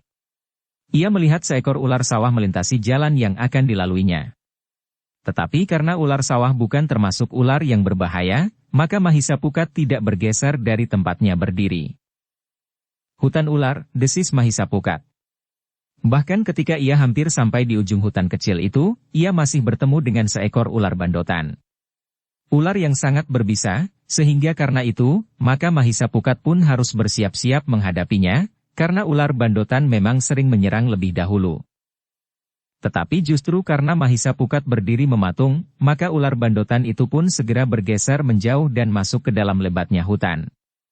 Agaknya udara yang panas telah membuat ular-ular di hutan itu dan sekitarnya kepanasan dan mencari tempat yang lebih sejuk. Demikianlah beberapa saat kemudian, Mahisa Pukat telah berada di ujung hutan, sementara matahari telah lewat puncak langit. Jantungnya berdesir ketika demikian ia lewat hutan itu, maka ia telah melihat sebuah lagi gardu yang dijaga oleh beberapa orang prajurit. Ketika Mahisa Pukat mendekati gardu itu untuk menyatakan kehadirannya, maka para prajurit di gardu itu menyambutnya dengan sikap yang wajar. Memang agak berbeda dengan para prajurit yang ada di gardu setelah ia melewati hutan perburuan. "Bukankah kau tidak apa-apa?" bertanya salah seorang prajurit. "Maksudku, bukankah kau tidak dipatuk ular?" "Hampir saja," jawab Mahisa Pukat, "ular gadung yang menyambar aku dari pepohonan dan ular bandotan." "Syukurlah," desis prajurit itu. "Ada 3 orang yang tidak sempat menghindar sehingga dipatuk ular. Ketiganya masih ada di sini. Tetapi ketiganya sudah diobati." Mahisa Pukat mengangguk-angguk kecil. Katanya, "Untunglah bahwa mereka sempat tertolong. Setiap kali kami melihat keadaan, atau mereka yang digigit ular biasanya berlari keluar dari hutan itu." Mahisa Pukat mengangguk-angguk. Katanya, agaknya gardu ini memang ditempatkan di sini bukan saja untuk mengamati para peserta pendadaran, tetapi juga untuk menolong mereka yang mengalami kecelakaan. "Ya," jawab salah seorang prajurit. "Lalu bagaimana dengan mereka?" bertanya Mahisa Pukat sambil memperhatikan ketiga orang anak muda yang berbaring di sebuah amben yang besar di gardu itu. "Keadaan mereka sudah berangsur baik," jawab prajurit itu. "Maksudku, apakah dengan demikian mereka dianggap gagal dalam pendadaran yang mereka ikuti?" Prajurit itu termangu-mangu sejenak. Dengan dahi yang berkerut ia pun berkata, "Agaknya memang demikian anak muda. Karena itu kau dapat bersyukur bahwa kau tangkas sehingga kau dapat lolos dari patukan ular di hutan itu seperti kawan-kawanmu yang lain." "Bukan karena ketangkasanku," jawab Mahisa Pukat, "tetapi aku justru diam mematung ketika ular itu lewat." "Jika demikian otakmu lah yang tangkas," jawab prajurit itu. "Terima kasih," jawab Mahisa Pukat yang sejenak kemudian minta diri untuk melanjutkan tugas pendadarannya. Jalan yang dihadapinya kemudian nampaknya tidak lagi terlalu sulit. Meskipun jalan menjadi turun naik karena padang perdu yang memang tidak rata. Tetapi jalan yang menanjak dan menurun tidak terasa terlalu terjal. Namun demikian, langit terasa bagaikan membara. Matahari yang sudah melewati puncaknya justru terasa semakin panas. Sinarnya menerpa tubuh Mahisa Pukat serta memeras keringatnya dari seluruh wajah kulitnya. Perasaan haus telah kembali mengganggunya. Meskipun demikian namun Mahisa Pukat memperhitungkan bahwa ia tidak akan kehabisan tenaga sampai saatnya ia sampai ke tempat yang sudah ditentukan sebagai tujuan akhir dari pendadaran, seandainya ia tidak mendapat air. Dalam pada itu, ketika Mahisa Pukat melintasi daerah yang agak tinggi, maka ia melihat dua punggung gumuk yang memanjang. Pengalamannya mengatakan bahwa di antara kedua punggung gumuk yang memanjang itu terdapat sungai atau anak sungai meskipun mungkin sudah mengering. Karena itu, maka seperti yang telah dilakukan Mahisa Pukat ingin keluar dari jalur perjalanannya menuju ke tempat yang diperkirakan mengandung air itu. Bahkan sebuah anak sungai. Tetapi sebelum ia benar-benar memasuki padang perdu yang panas itu, tiba-tiba saja ia mendengar suara seseorang yang mengerang. Dengan cepat Mahisa Pukat meloncat melintasi tikungan di tebing yang agak tinggi. Demikian ia melampaui tikungan itu, maka ia pun telah melihat seseorang yang duduk bersandar tebing. Wajahnya pucat sementara keringatnya bagaikan terperas dari seluruh tubuhnya. Bibirnya nampak kering dan tubuhnya menjadi sangat lemah. "Kau kenapa?" bertanya Mahisa Pukat. "Aku tidak tahan lagi. Leherku bagaikan terbakar," desisnya hampir tidak terdengar. "Apakah kau salah seorang peserta pendadaran untuk memasuki lingkungan pelayan dalam?" bertanya Mahisa Pukat. "Kau berada di urutan keberapa?" bertanya Mahisa Pukat pula. 22, jawab orang itu dengan nafas terengah-engah. Mahisa Pukat menarik nafas dalam-dalam. Ia tidak bertanya anak-anak muda yang digigit ular itu berada pada urutan keberapa. Namun tanpa ditanya anak muda yang kehausan itu, berkata, "Sudah ada dua orang yang lewat mendahului aku. Tetapi mereka tidak berhenti sama sekali. Aku tidak menyalahkan mereka, karena mereka juga kehausan dan lebih." Mahisa Pukat termangu-mangu sejenak. Tetapi ia tidak berniat meninggalkan anak muda itu dalam keadaannya. Karena itu, maka katanya, "Tunggulah. Aku akan mencari air." "Kemana kau mencari air?" bertanya orang itu dengan suara yang lemah. "Jika di dekat tempat ini ada air, aku akan mengambil untukmu," jawab Mahisa Pukat. "Tetapi itu akan memakan waktu yang panjang. Kau akan melampaui waktu yang ditetapkan sehingga kau akan dianggap gagal pula," berkata anak muda itu. "Itu bukan soal. Tetapi keadaanmu yang sangat lemah ini memerlukan pertolongan. Seandainya aku gagal karena ini, aku tidak menyesal. Aku masih akan mendapat kesempatan untuk mengikuti pendadaran pada kesempatan berikutnya atau untuk menjadi prajurit," jawab Mahisa Pukat. Anak muda itu tidak menjawab. Sementara Mahisa Pukat berkata selanjutnya, "Tunggulah di sini. Bertahanlah." Sejenak kemudian maka Mahisa Pukat pun segera meloncat berlari menuju ke gumuk yang memanjang membujur hampir sejajar dengan jalan yang harus dilalui. Ternyata Mahisa Pukat masih mampu berjalan cepat. Beberapa langkah dari gumuk yang ternyata merupakan tebing yang agak tinggi itu, Mahisa Pukat sudah mendengar gemericik air. "Air," desisnya. Sebenarnya lah, ketika ia berdiri di alas tebing, ia melihat air yang mengalir. Meskipun tidak begitu deras, tetapi cukup melimpah dibanding dengan kebutuhan Mahisa Pukat. Dengan hati-hati Mahisa Pukat pun kemudian turun ke sungai kecil itu. Dengan jari-jarinya ia menyibak air yang jernih dan kemudian dengan kedua telapak tangan dikatupkan maka ia pun meneguk air itu pula. Tubuh Mahisa Pukat terasa segar kembali sebagaimana ketika ia minum sebelumnya. Sebenarnya lah bahwa Mahisa Pukat masih belum benar-benar kehausan karena ia telah menemukan sumber air sebelum ia sampai ke hutan kecil itu. Tetapi yang juga penting baginya adalah bahwa ia ingin juga membantu anak muda yang kehausan itu. Karena itu, maka Mahisa Pukat pun telah mencari daun talas yang lebar yang kebetulan tumbuh di pinggir sungai itu. Dengan daun talas itu Mahisa Pukat dengan hati-hati membawa air naik ke atas tebing dan berjalan cepat-cepat kembali ke tempat anak muda itu menunggunya. Ketika Mahisa Pukat sampai ke tempat anak muda itu, maka didapatinya anak muda itu terbaring diam. Matanya terpejam sedangkan bibirnya yang kering menganga. Dengan cepat Mahisa Pukat mendekatinya dan meraba dada orang itu. Ternyata bahwa nafasnya masih mengalir melalui lubang hidungnya. Dengan hati-hati Mahisa Pukat telah menitikkan air ke bibir yang kering itu. Setitik dua titik, ternyata telah membuat anak muda itu sadar kembali. "Minumlah," desis Mahisa Pukat. Anak muda itu tersenyum. Titik-titik air itu benar-benar membuat tubuh anak muda itu menjadi bergetar kembali. Darahnya yang seakan-akan hampir berhenti mengalir itu, telah membuat jantungnya berdetak wajar. Perlahan-lahan anak muda itu telah bangkit dan duduk. Beberapa teguk ia minum air di daun talas yang lebar itu. Sejenak kemudian maka anak muda itu sudah dapat tersenyum. Katanya, "Terima kasih Kisanak. Aku merasa hidup kembali setelah nyawaku berada di ujung rambutku." "Sudahlah," berkata Mahisa Pukat, "sebentar lagi tenagamu akan tumbuh kembali meskipun tidak dapat dengan serta-merta pulih kembali. Tetapi kau akan dapat meneruskan perjalanan. Setidak-tidaknya sampai ke gardu mendatang." Anak muda itu mengangguk. Katanya, "Iya. Aku akan meneruskan perjalanan sampai ke gardu. Berangkatlah lebih dahulu, agar kau tidak terlambat. Lihat matahari telah turun semakin rendah. Agaknya kau adalah orang terakhir dalam pendadaran ini." "Ya," jawab Mahisa Pukat, "aku memang orang terakhir. Orang yang ke-23 dan 24 sudah lewat beberapa saat yang lalu," desis anak muda itu. Mahisa Pukat menarik nafas dalam-dalam. Katanya, "Marilah. Kita berjalan bersama-sama." "Jangan," berkata anak muda itu, "nanti kau terlambat." Tetapi Mahisa Pukat tidak mau meninggalkan anak muda itu. Dibantunya anak muda itu bangkit dan kemudian berjalan perlahan-lahan. Namun agaknya air yang telah diminum itu membuat anak muda itu mampu berjalan agak cepat. "Aku tidak berharap untuk dapat diterima," berkata anak muda itu. "Tetapi kau pun tidak seharusnya terbaring di padang perdu itu," jawab Mahisa Pukat. Anak muda itu mengangguk kecil. Setelah beberapa saat mereka berjalan, maka keduanya terkejut. Mereka melihat muncul di hadapan mereka dua orang berkuda menuju ke arah mereka.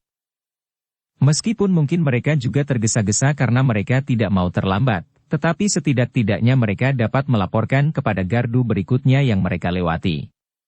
Untunglah bahwa para prajurit itu merasa bertanggung jawab atas keselamatan para peserta sehingga dua orang yang masih belum lewat telah dicarinya. Tentang ketiga orang yang berada di gardu di sebelah hutan itu, agaknya para prajurit di gardu itu telah mendapat laporan, berkata Mahisa Pukat di dalam hatinya. Setidak-tidaknya dari para peserta. Jika belum prajurit itu tentu menanyakannya, berkata Mahisa Pukat kepada diri sendiri. Demikianlah Mahisa Pukat pun telah menempuh bagian terakhir dari pendadarannya. Ketika matahari menjadi semakin rendah, maka Mahisa Pukat berjalan semakin cepat. Sehingga sebelum matahari hilang dari langit menjelang senja, maka Mahisa Pukat telah memasuki lingkaran sasaran akhir dari pendadaran yang sedang dilakukannya.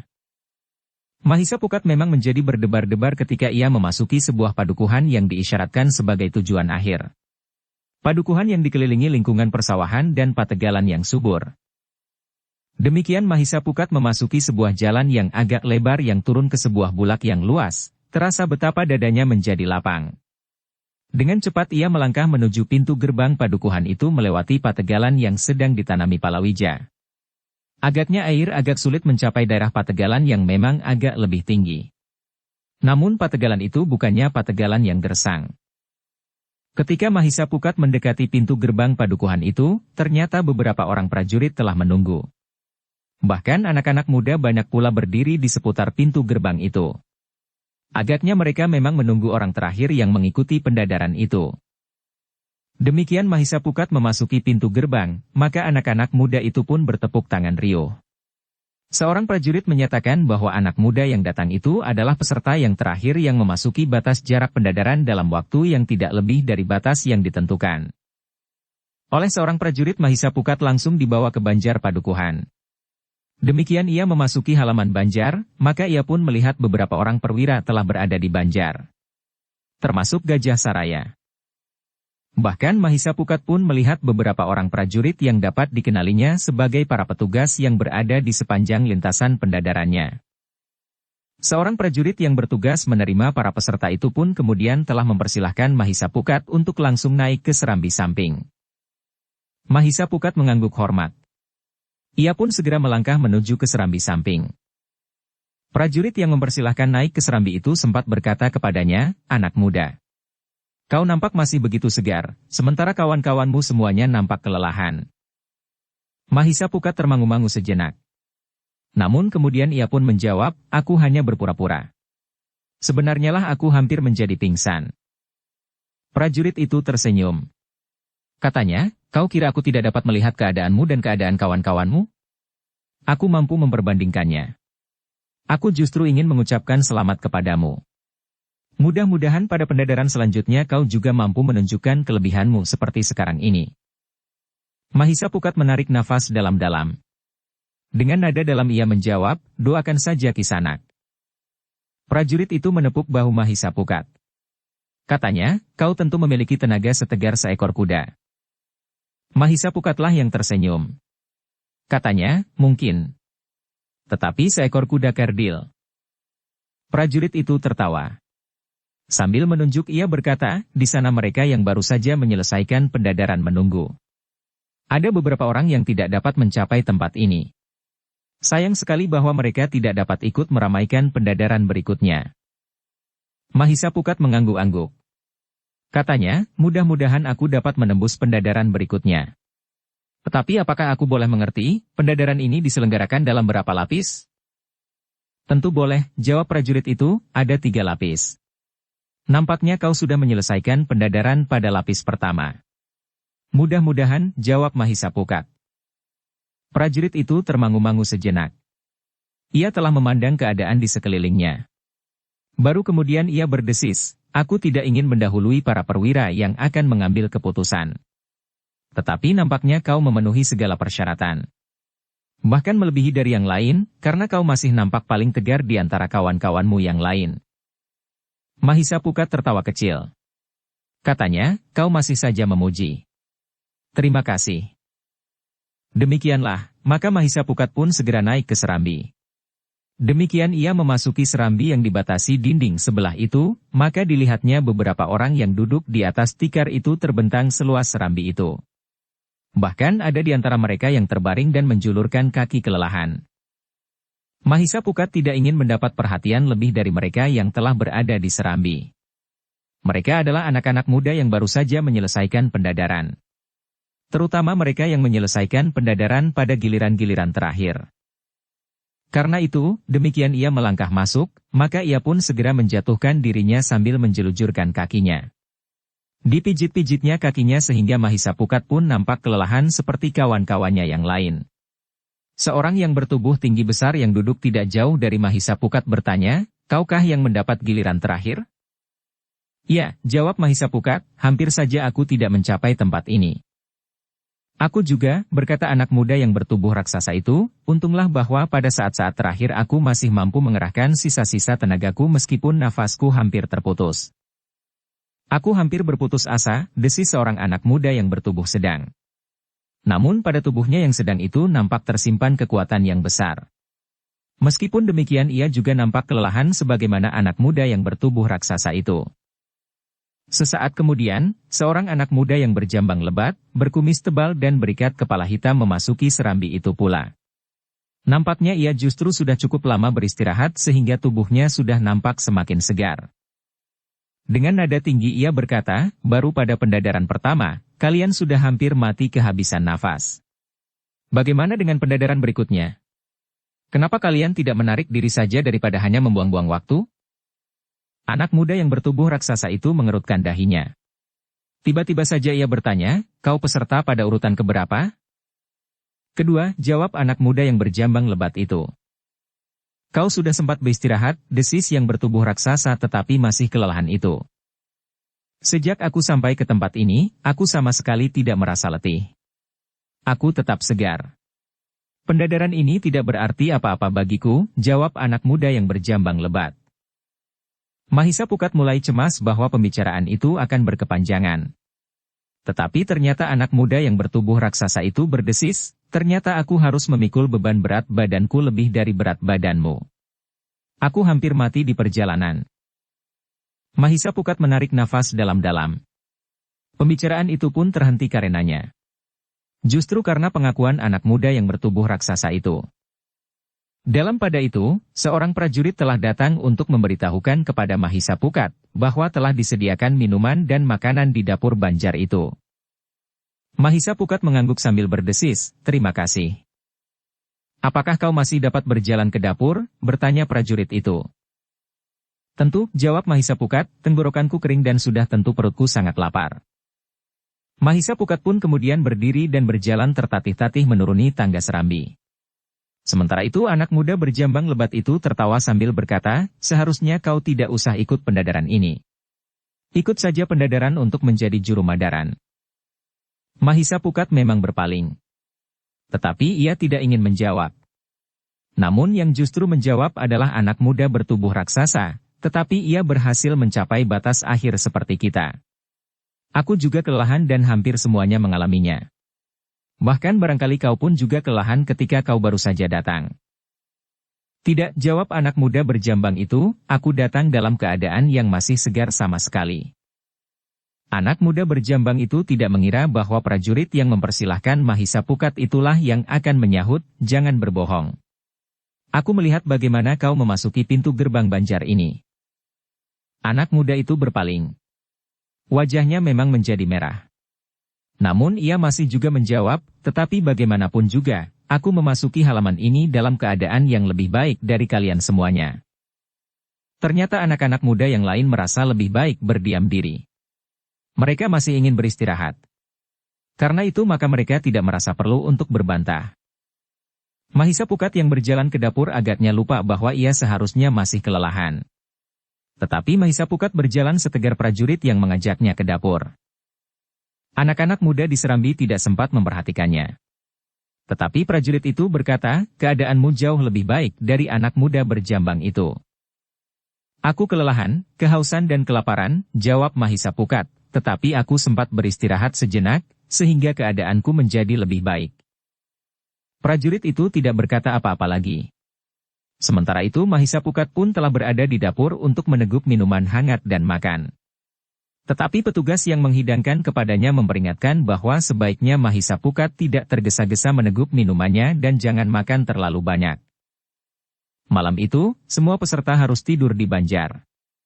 Besok pagi-pagi mereka akan mendengarkan beberapa keterangan tentang pendadaran pada tataran pertama itu. Namun malam itu Mahisa Pukat sempat berbicara dengan beberapa orang peserta pendadaran. Di antara mereka, tidak seorang pun yang mengalami seekor harimau di hutan perburuan. Hanya Mahisa Pukat sebagai orang terakhir sajalah yang mendapat serangan seekor harimau loreng yang besar dan justru kelaparan. Tetapi Mahisa Pukat tidak dapat menganggap bahwa yang terjadi itu satu usaha untuk menggagalkan pendadaran yang dijalaninya. Mungkin secara kebetulan memang ada seekor harimau lapar yang keluar dari hutan di saat ia lewat. Sementara hal itu masih menjadi teka-teki, Mahisa Pukat tidak membesar-besarkan persoalan itu. Bahkan dengan sadar ia berusaha untuk tidak menimbulkan kesan bahwa ia telah diserang seekor harimau sehingga anak muda yang diajaknya berbicara segera melupakan pertanyaan Mahisa Pukat tentang seekor harimau di hutan perburuan. Malam itu ternyata semua prajurit yang bertugas dalam pendadaran sudah berkumpul. Mereka memberikan laporan kepada para petugas yang akan menentukan siapakah yang dianggap mampu menyelesaikan pendadaran pada tataran pertama dengan baik dan siapa yang tidak. Dalam pada itu Gajah Saraya sebagai manggala pelayan dalam menunggui pembicaraan penentuan itu. Tetapi ia tidak banyak ikut campur. Ia sudah mempercayakan keputusan itu kepada para perwira yang ditunjuknya untuk melakukan pendadaran itu. Dari 20 peserta pendadaran ternyata 8 orang dinyatakan gagal. Dengan demikian maka 17 orang akan mengikuti pendadaran pada tataran berikutnya.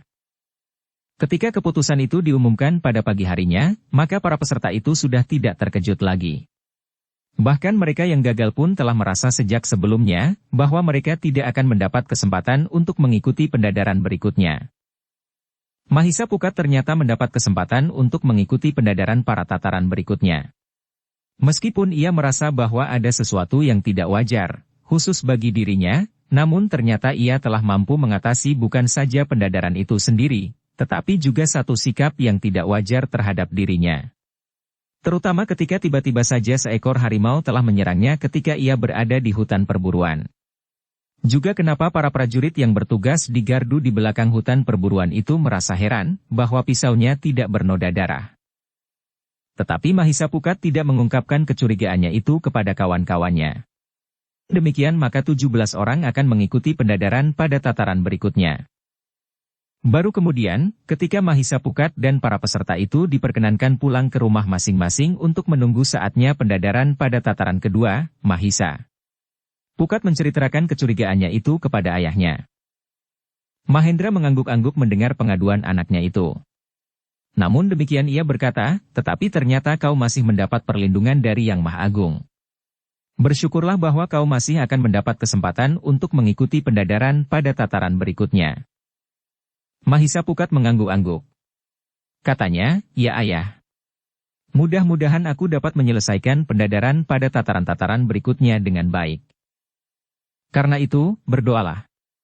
Kau tidak dapat sekedar mengandalkan kemampuan dan ilmumu, tetapi juga perkenan dari Yang Maha Agung. Meskipun menurut perhitungan lahiriah kau mempunyai kelebihan dari anak-anak muda yang lain, tetapi mungkin ada unsur-unsur yang tidak diketahui sebelumnya, sebagaimana tiba-tiba hadirnya seekor harimau di hutan perburuan itu, akan dapat mengganggu pelaksanaan pendadaranmu. Bahkan mungkin menggagalkannya. Mahisa Pukat mengangguk-angguk. Ia mengerti maksud ayahnya, karena ia pun pernah mendengar ayahnya berkata meskipun tidak langsung, bahwa ada orang yang tidak menginginkannya menjadi pelayan dalam.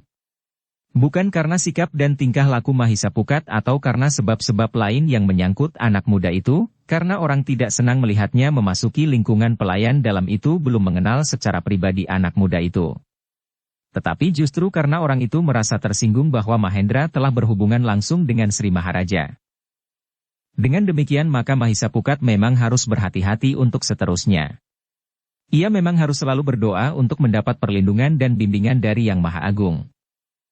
Dalam pada itu, di luar pengetahuan Mahisa Pukat, maka beberapa orang tengah membicarakan kelebihan seorang anak muda peserta terakhir dari pendadaran itu. Seorang dari antara para prajurit yang bertugas telah berbincang dengan seorang kawannya tentang kelebihan Mahisa Pukat. Harimau itu diketemukan mati, desis salah seorang dari prajurit itu. Ya. Dan tanpa diketahui bagaimana caranya membunuh harimau itu. Harimau itu tidak terluka pada kulitnya. Pisaunya pun tidak berbekas darah, sahut kawannya. Anak muda itu sengaja memancing harimau itu ke padang perdu sehingga sulit untuk dapat diawasi. Baru kemudian harimau itu dibunuhnya, berkata orang yang pertama. Apakah ia mengetahui bahwa ada orang yang sedang mengintipnya, bertanya yang lain. Lebih dari itu, apakah ia mengetahui bahwa harimau itu sengaja dilepaskan untuk menjebaknya agar ia gagal, desis prajurit yang pertama.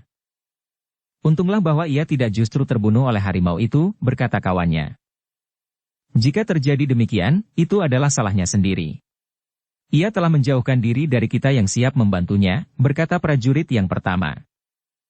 Tetapi cara yang kita lakukan memang berbahaya sekali bagi keselamatannya. Sebenarnya ada cara lain yang lebih aman jika sekedar ingin menggagalkan pendadaran yang dilakukannya, berkata prajurit itu. Tidak. Tidak ada cara yang lebih baik tanpa menimbulkan kecurigaan. Tetapi cara itu ternyata telah gagal.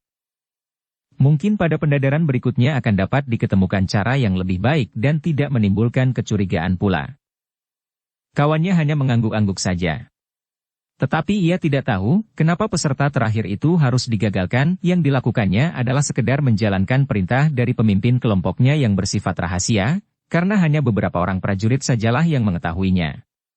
Khususnya yang ada di gardu di sebelah hutan perburuan itu. Demikianlah, maka di hari-hari berikutnya, Mahisa Pukat yang menunggu pendadaran berikutnya itu masih saja selalu berada di sanggarnya. Ia sempat pula bercerita kepada Sasi pengalaman pendadaran pada tataran pertama. Tetapi ia sama sekali tidak menceritakan bahwa ia mencurigai adanya usaha untuk menggagalkan keberhasilannya dalam pendadaran itu. Sasi pun ikut berharap bahwa Mahisa Pukat akan dapat berhasil. Ia tahu bahwa Mahisa Pukat adalah salah seorang pemimpin dari sebuah padepokan.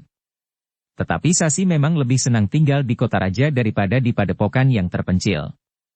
Meskipun sebelumnya ia sudah bertekad bahwa ia tidak akan ingkar jika seandainya ia harus mengikuti seseorang yang dicintainya kemanapun juga. Tetapi jika ada kesempatan yang lebih baik serta ada kemungkinan untuk menjatuhkan pilihan, maka ia akan memilih untuk tetap berada di kota raja, dekat dengan ayah dan ibunya serta dalam suasana lingkungan yang sudah dikenalnya sejak ia masih kanak-kanak.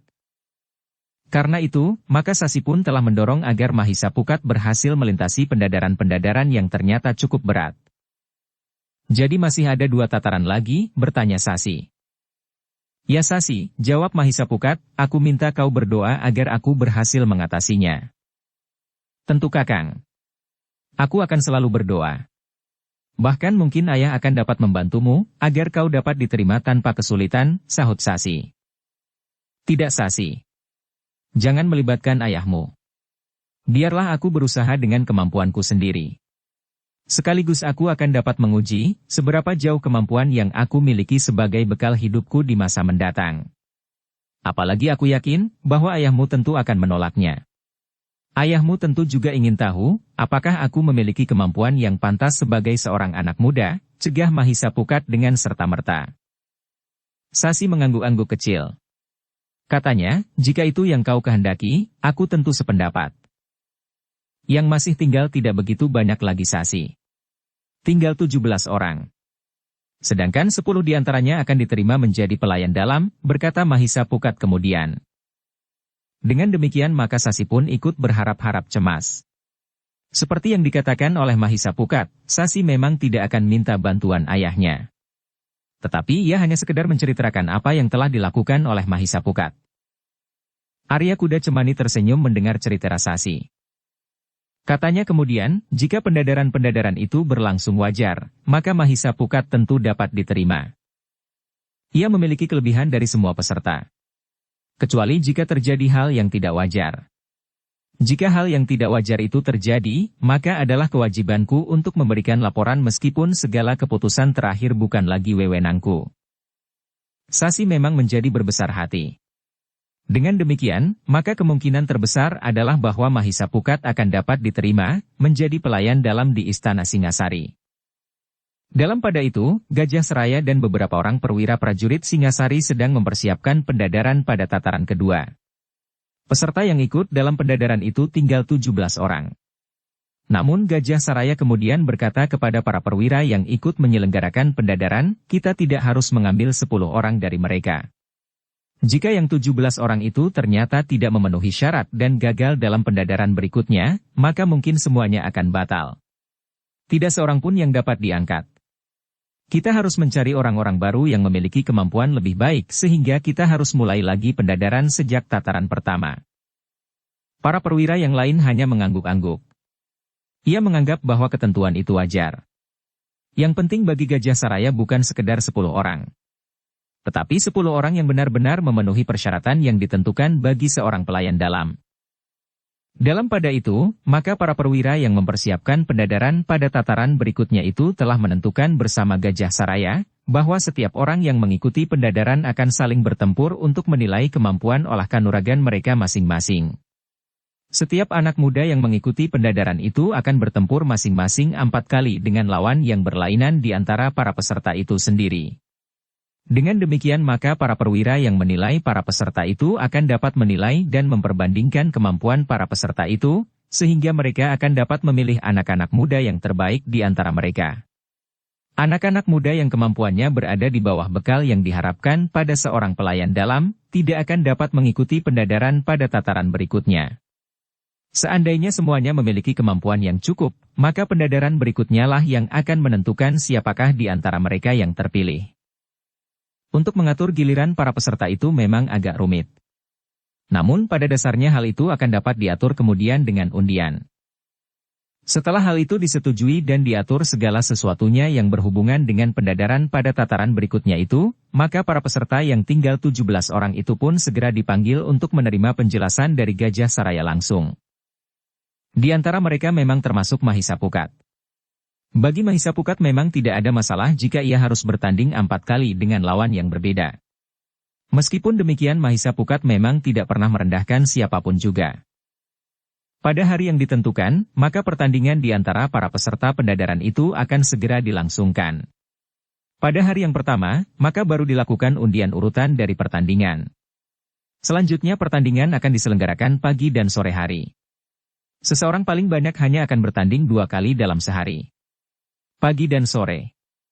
Karena itu maka pertandingan itu memang akan memakan waktu agak panjang.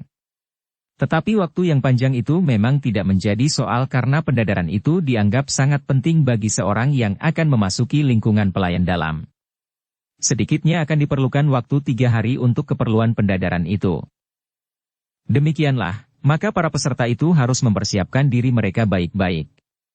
Menjelang malam, para peserta harus sudah berkumpul dan mereka akan bermalam di tempat yang sudah disediakan. Pada pagi harinya mereka akan mulai dengan pendadaran pada tataran kedua.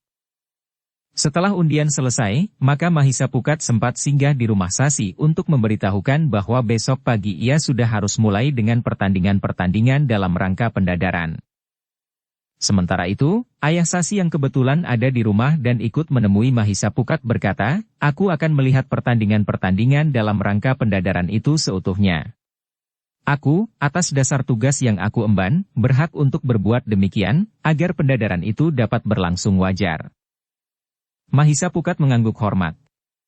Ia memang tidak mengatakan bahwa terjadi sesuatu yang dianggapnya tidak wajar ketika seekor harimau tiba-tiba saja keluar dari hutan perburuan, sementara 24 orang yang lain tidak menjumpainya. Meskipun secara kebetulan hal itu dapat saja terjadi, tetapi ada juga kecurigaan di hati Mahisa Pukat. Ketika senja turun, maka Mahisa Pukat pun minta restu kepada ayahnya untuk memenuhi ketentuan bahwa malam itu ia dan para peserta yang lain harus sudah berkumpul di tempat yang ditentukan. Besok pagi-pagi, pendadaran akan dimulai dengan pertandingan pada putaran pertama. Malam itu 17 orang anak muda telah berkumpul. Mereka masing-masing telah mempersiapkan diri sebaik-baiknya. Mereka yang kelelahan pada pendadaran di tataran pertama telah nampak segar kembali. Anak muda yang bertubuh raksasa itu tidak lagi duduk menjelujurkan kakinya. Wajahnya tidak lagi nampak lesu dan muram. Tetapi sambil tersenyum ia menyapa kawan-kawannya yang juga sudah menjadi segar pula. Ketika Mahisa Pukat datang, maka anak muda yang bertubuh raksasa itu menghampirinya. Sambil tersenyum ia berkata, "Apakah kau sudah benar-benar siap menghadapi pendadaran esok?" Mahisa Pukat pun tersenyum pula. Katanya, "Sejauh dapat aku lakukan." "Aku justru curiga kepadamu," berkata anak muda bertubuh raksasa itu. "Apa yang kau curigai?" bertanya Mahisa Pukat. "Orang-orang yang pendiam dan rendah hati seperti kau itu biasanya justru mempunyai kelebihan dari banyak orang. Berbeda dengan anak muda yang berjambang lebat itu. Tidak lebih dari beriaknya air sungai yang dangkal dan berbatu-batu. Sama sekali tidak ada kedalaman." "Belum tentu," jawab Mahisa Pukat. "Memang belum tentu. Tetapi agaknya kau pun menilai aku terlalu banyak berbicara sehingga tidak lebih dari air yang beriak itu," berkata anak muda itu sambil tertawa. "Ah tidak. Kau lain.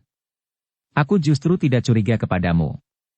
Tenaga dan kemampuanmu akan sesuai dengan tubuhmu yang seperti raksasa itu," berkata Mahisa Pukat. Malam itu mereka yang esok akan menempuh pendadaran sempat saling berbincang. Ada yang sudah mulai meluncurkan ungkapan-ungkapan yang mempunyai pengaruh jiwani kepada yang lain, terutama yang esok atau lusa akan berhadapan dalam pertandingan. Mereka berniat saling melemahkan ketahanan jiwani bakal lawan dalam pertandingan. Bahkan ada yang bercerita berlebihan tentang kemampuannya. Ada juga yang bercerita tentang perguruannya serta kemampuan yang sampai menyentuh langit. Mahisa Pukat sendiri hanya sempat mendengarkan. Ia tidak terbiasa untuk bercerita sambil menyombongkan diri atau lingkungannya. Bahkan kadang-kadang sama sekali tidak dapat dimengerti. Anak muda yang bertubuh raksasa itu sempat berdesis di telinga Mahisa Pukat, "Nah, kau dengar apa yang mereka ceritakan? Mereka berebut kesempatan untuk menyombongkan diri sendiri? Hi, jangan ditertawakan. Aku juga akan berbuat seperti mereka agar aku tidak menjadi orang asing di sini. Jika kau tidak ikut-ikutan, maka kau tidak akan terkenal di sini. Lawan-lawanmu besok akan maju ke arena dengan keyakinan penuh untuk mengalahkanmu. Tetapi jika kau mau sedikit membual, maka mereka tentu akan mempertimbangkannya sehingga keyakinannya tidak utuh lagi." "Apakah itu perlu?" bertanya Mahisa Pukat. "Ya. Pengaruhnya cukup besar," jawab anak muda bertubuh raksasa itu. Tetapi Mahisa Pukat menggeleng sambil tersenyum.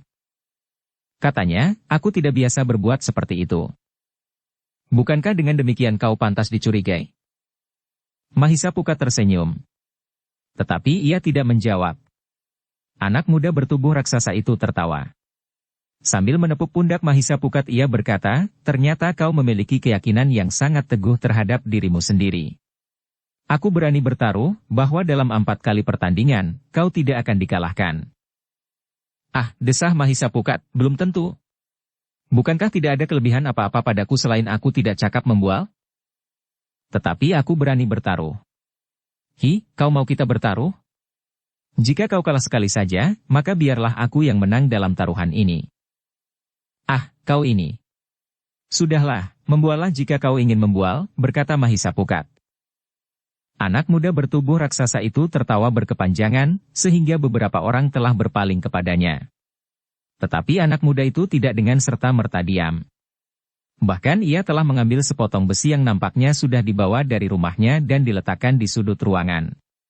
Sambil mengacungkan sepotong besi yang panjangnya 2 jengkal itu, ia berkata sambil menunjuk Mahisa Pukat, anak muda yang ikut pendadaran pada tataran pertama itu tidak percaya bahwa aku dapat membengkokkan sepotong lempeng besi ini.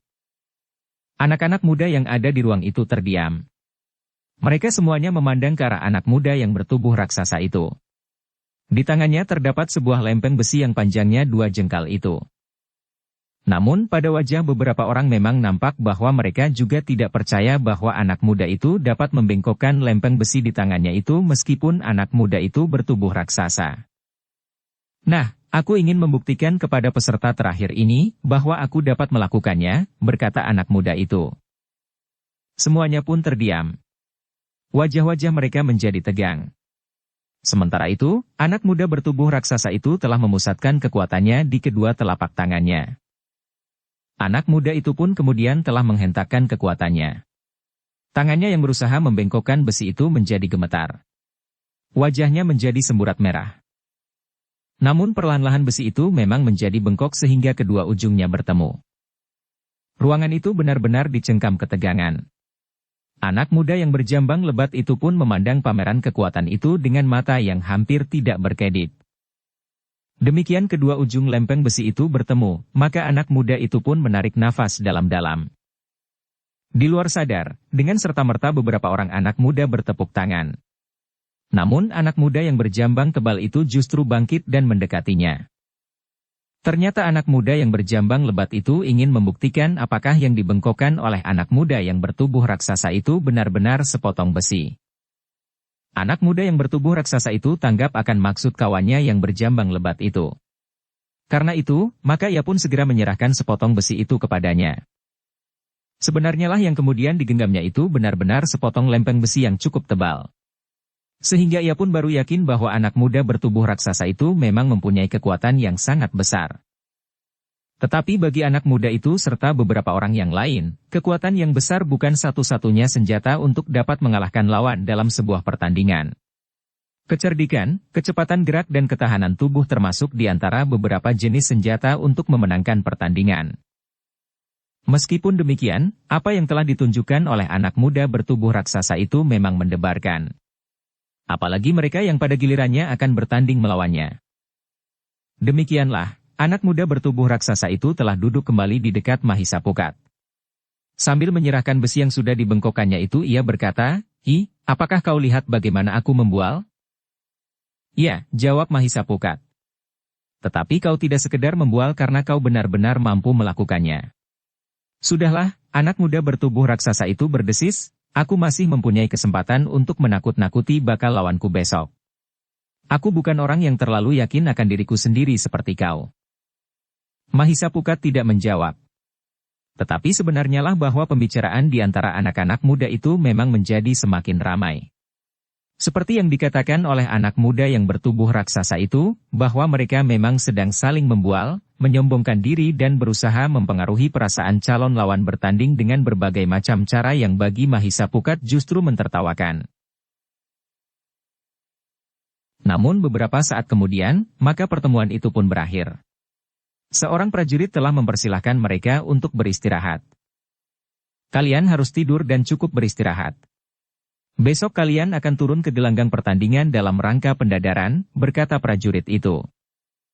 Anak-anak muda itu pun kemudian menebar ke tempat pembaringan mereka masing-masing. Sementara itu, Mahisa Pukat pun telah mengembalikan sepotong lempeng besi yang tebal dan yang telah dibengkokkan oleh anak muda yang bertubuh raksasa itu kepadanya. Dalam pada itu Mahisa Pukat ternyata mendapat tempat untuk tidur tidak dalam bilik yang sama dengan anak muda yang bertubuh raksasa itu. Namun, demikian ia membaringkan dirinya, maka ia melihat anak muda yang bertubuh raksasa itu mendatanginya sehingga bukan saja Mahisa Pukat yang terkejut. Tetapi anak muda yang lain yang ada di dalam bilik itu pun terkejut. Oh, anak muda bertubuh raksasa itu termangu-mangu sejenak. Katanya dengan wajah yang sedikit panas, "Maaf, aku minta maaf telah mengejutkan kalian. Tidak ada apa-apa. Aku hanya ingin berbicara dengan anak muda itu. Selagi aku masih ingat. Jika aku menunggu besok, mungkin aku sudah lupa." Ketika anak-anak muda yang lain tidak menghiraukannya lagi, maka anak muda bertubuh raksasa itu duduk di pembaringan Mahisa Pukat yang juga sudah duduk pula, sambil berkata, "Ternyata kau memiliki kekuatan iblis. Aku tadi tidak sadar bahwa kau menyerahkan sepotong besi yang sudah menjadi lurus kembali ini. Kau lihat, bagaimana aku mengerahkan segenap kekuatanku untuk membengkokkannya. Tetapi kau dengan mudah meluruskannya kembali, karena aku tidak melihat bagaimana kau mengerahkan kekuatanmu untuk melakukannya." "Sudahlah, tidurlah," desis Mahisa Pukat, "anggap saja bahwa hal itu tidak pernah terjadi. Kau tidak perlu membuat tempat ini menjadi ricuh karena kau masih ingin membual selagi yang lain sudah ingin tidur. Apakah jika hal ini aku katakan kepada seseorang aku dianggap membual? Bukankah hal seperti ini benar-benar sudah terjadi dan bukan sekedar bualan? Sudahlah. Tidurlah. Kau harus beristirahat. Besok kau akan turun ke gelanggang," desis Mahisa Pukat. "Untunglah bahwa aku bukan salah seorang di antara lawan-lawanmu," berkata anak muda bertubuh raksasa itu sambil berdiri dan siap untuk meninggalkan Mahisa Pukat. Tetapi ternyata ia masih berkata, "Aku tantang kau bertaruh. 1 banding 100. Jika sekali saja kau kalah dari keempat lawanmu, kau dianggap menang." "Sudahlah. Aku akan tidur," desis Mahisa Pukat sambil membaringkan tubuhnya di pembaringannya. Anak muda bertubuh raksasa itu tertawa. Katanya, "Ternyata kita tidak bertemu dalam pendadaran itu. Sayang, bahwa aku juga tidak bertemu dengan anak muda berjambang itu. Akulah yang akan bertemu dengan anak muda itu pada hari pertandingan terakhir," berkata Mahisa Pukat. "Pertandingan keempat maksudmu?" bertanya anak muda bertubuh raksasa itu. "Ya," jawab Mahisa Pukat, "tetapi sejak sekarang aku sudah menjadi berdebar-debar." Nampaknya anak muda itu sangat meyakinkan. Ia menempuh pendadaran pertama tanpa kelelahan. "Itulah beriaknya air yang dangkal," jawab anak muda bertubuh raksasa itu. Lalu katanya pula, "Bukankah kau dengar apa yang dikatakan oleh prajurit yang membawamu ke dapur itu?" Mahisa Pukat tersenyum. Dengan nada rendah ia berkata, "Yang penting, aku sudah berusaha sejauh dapat aku lakukan." "Bagus," berkata anak muda bertubuh raksasa itu, "aku juga berbuat seperti itu." Bersambung ke bab 169. Dukung kami dengan subscribe, follow, like, komen dan share. Terima kasih.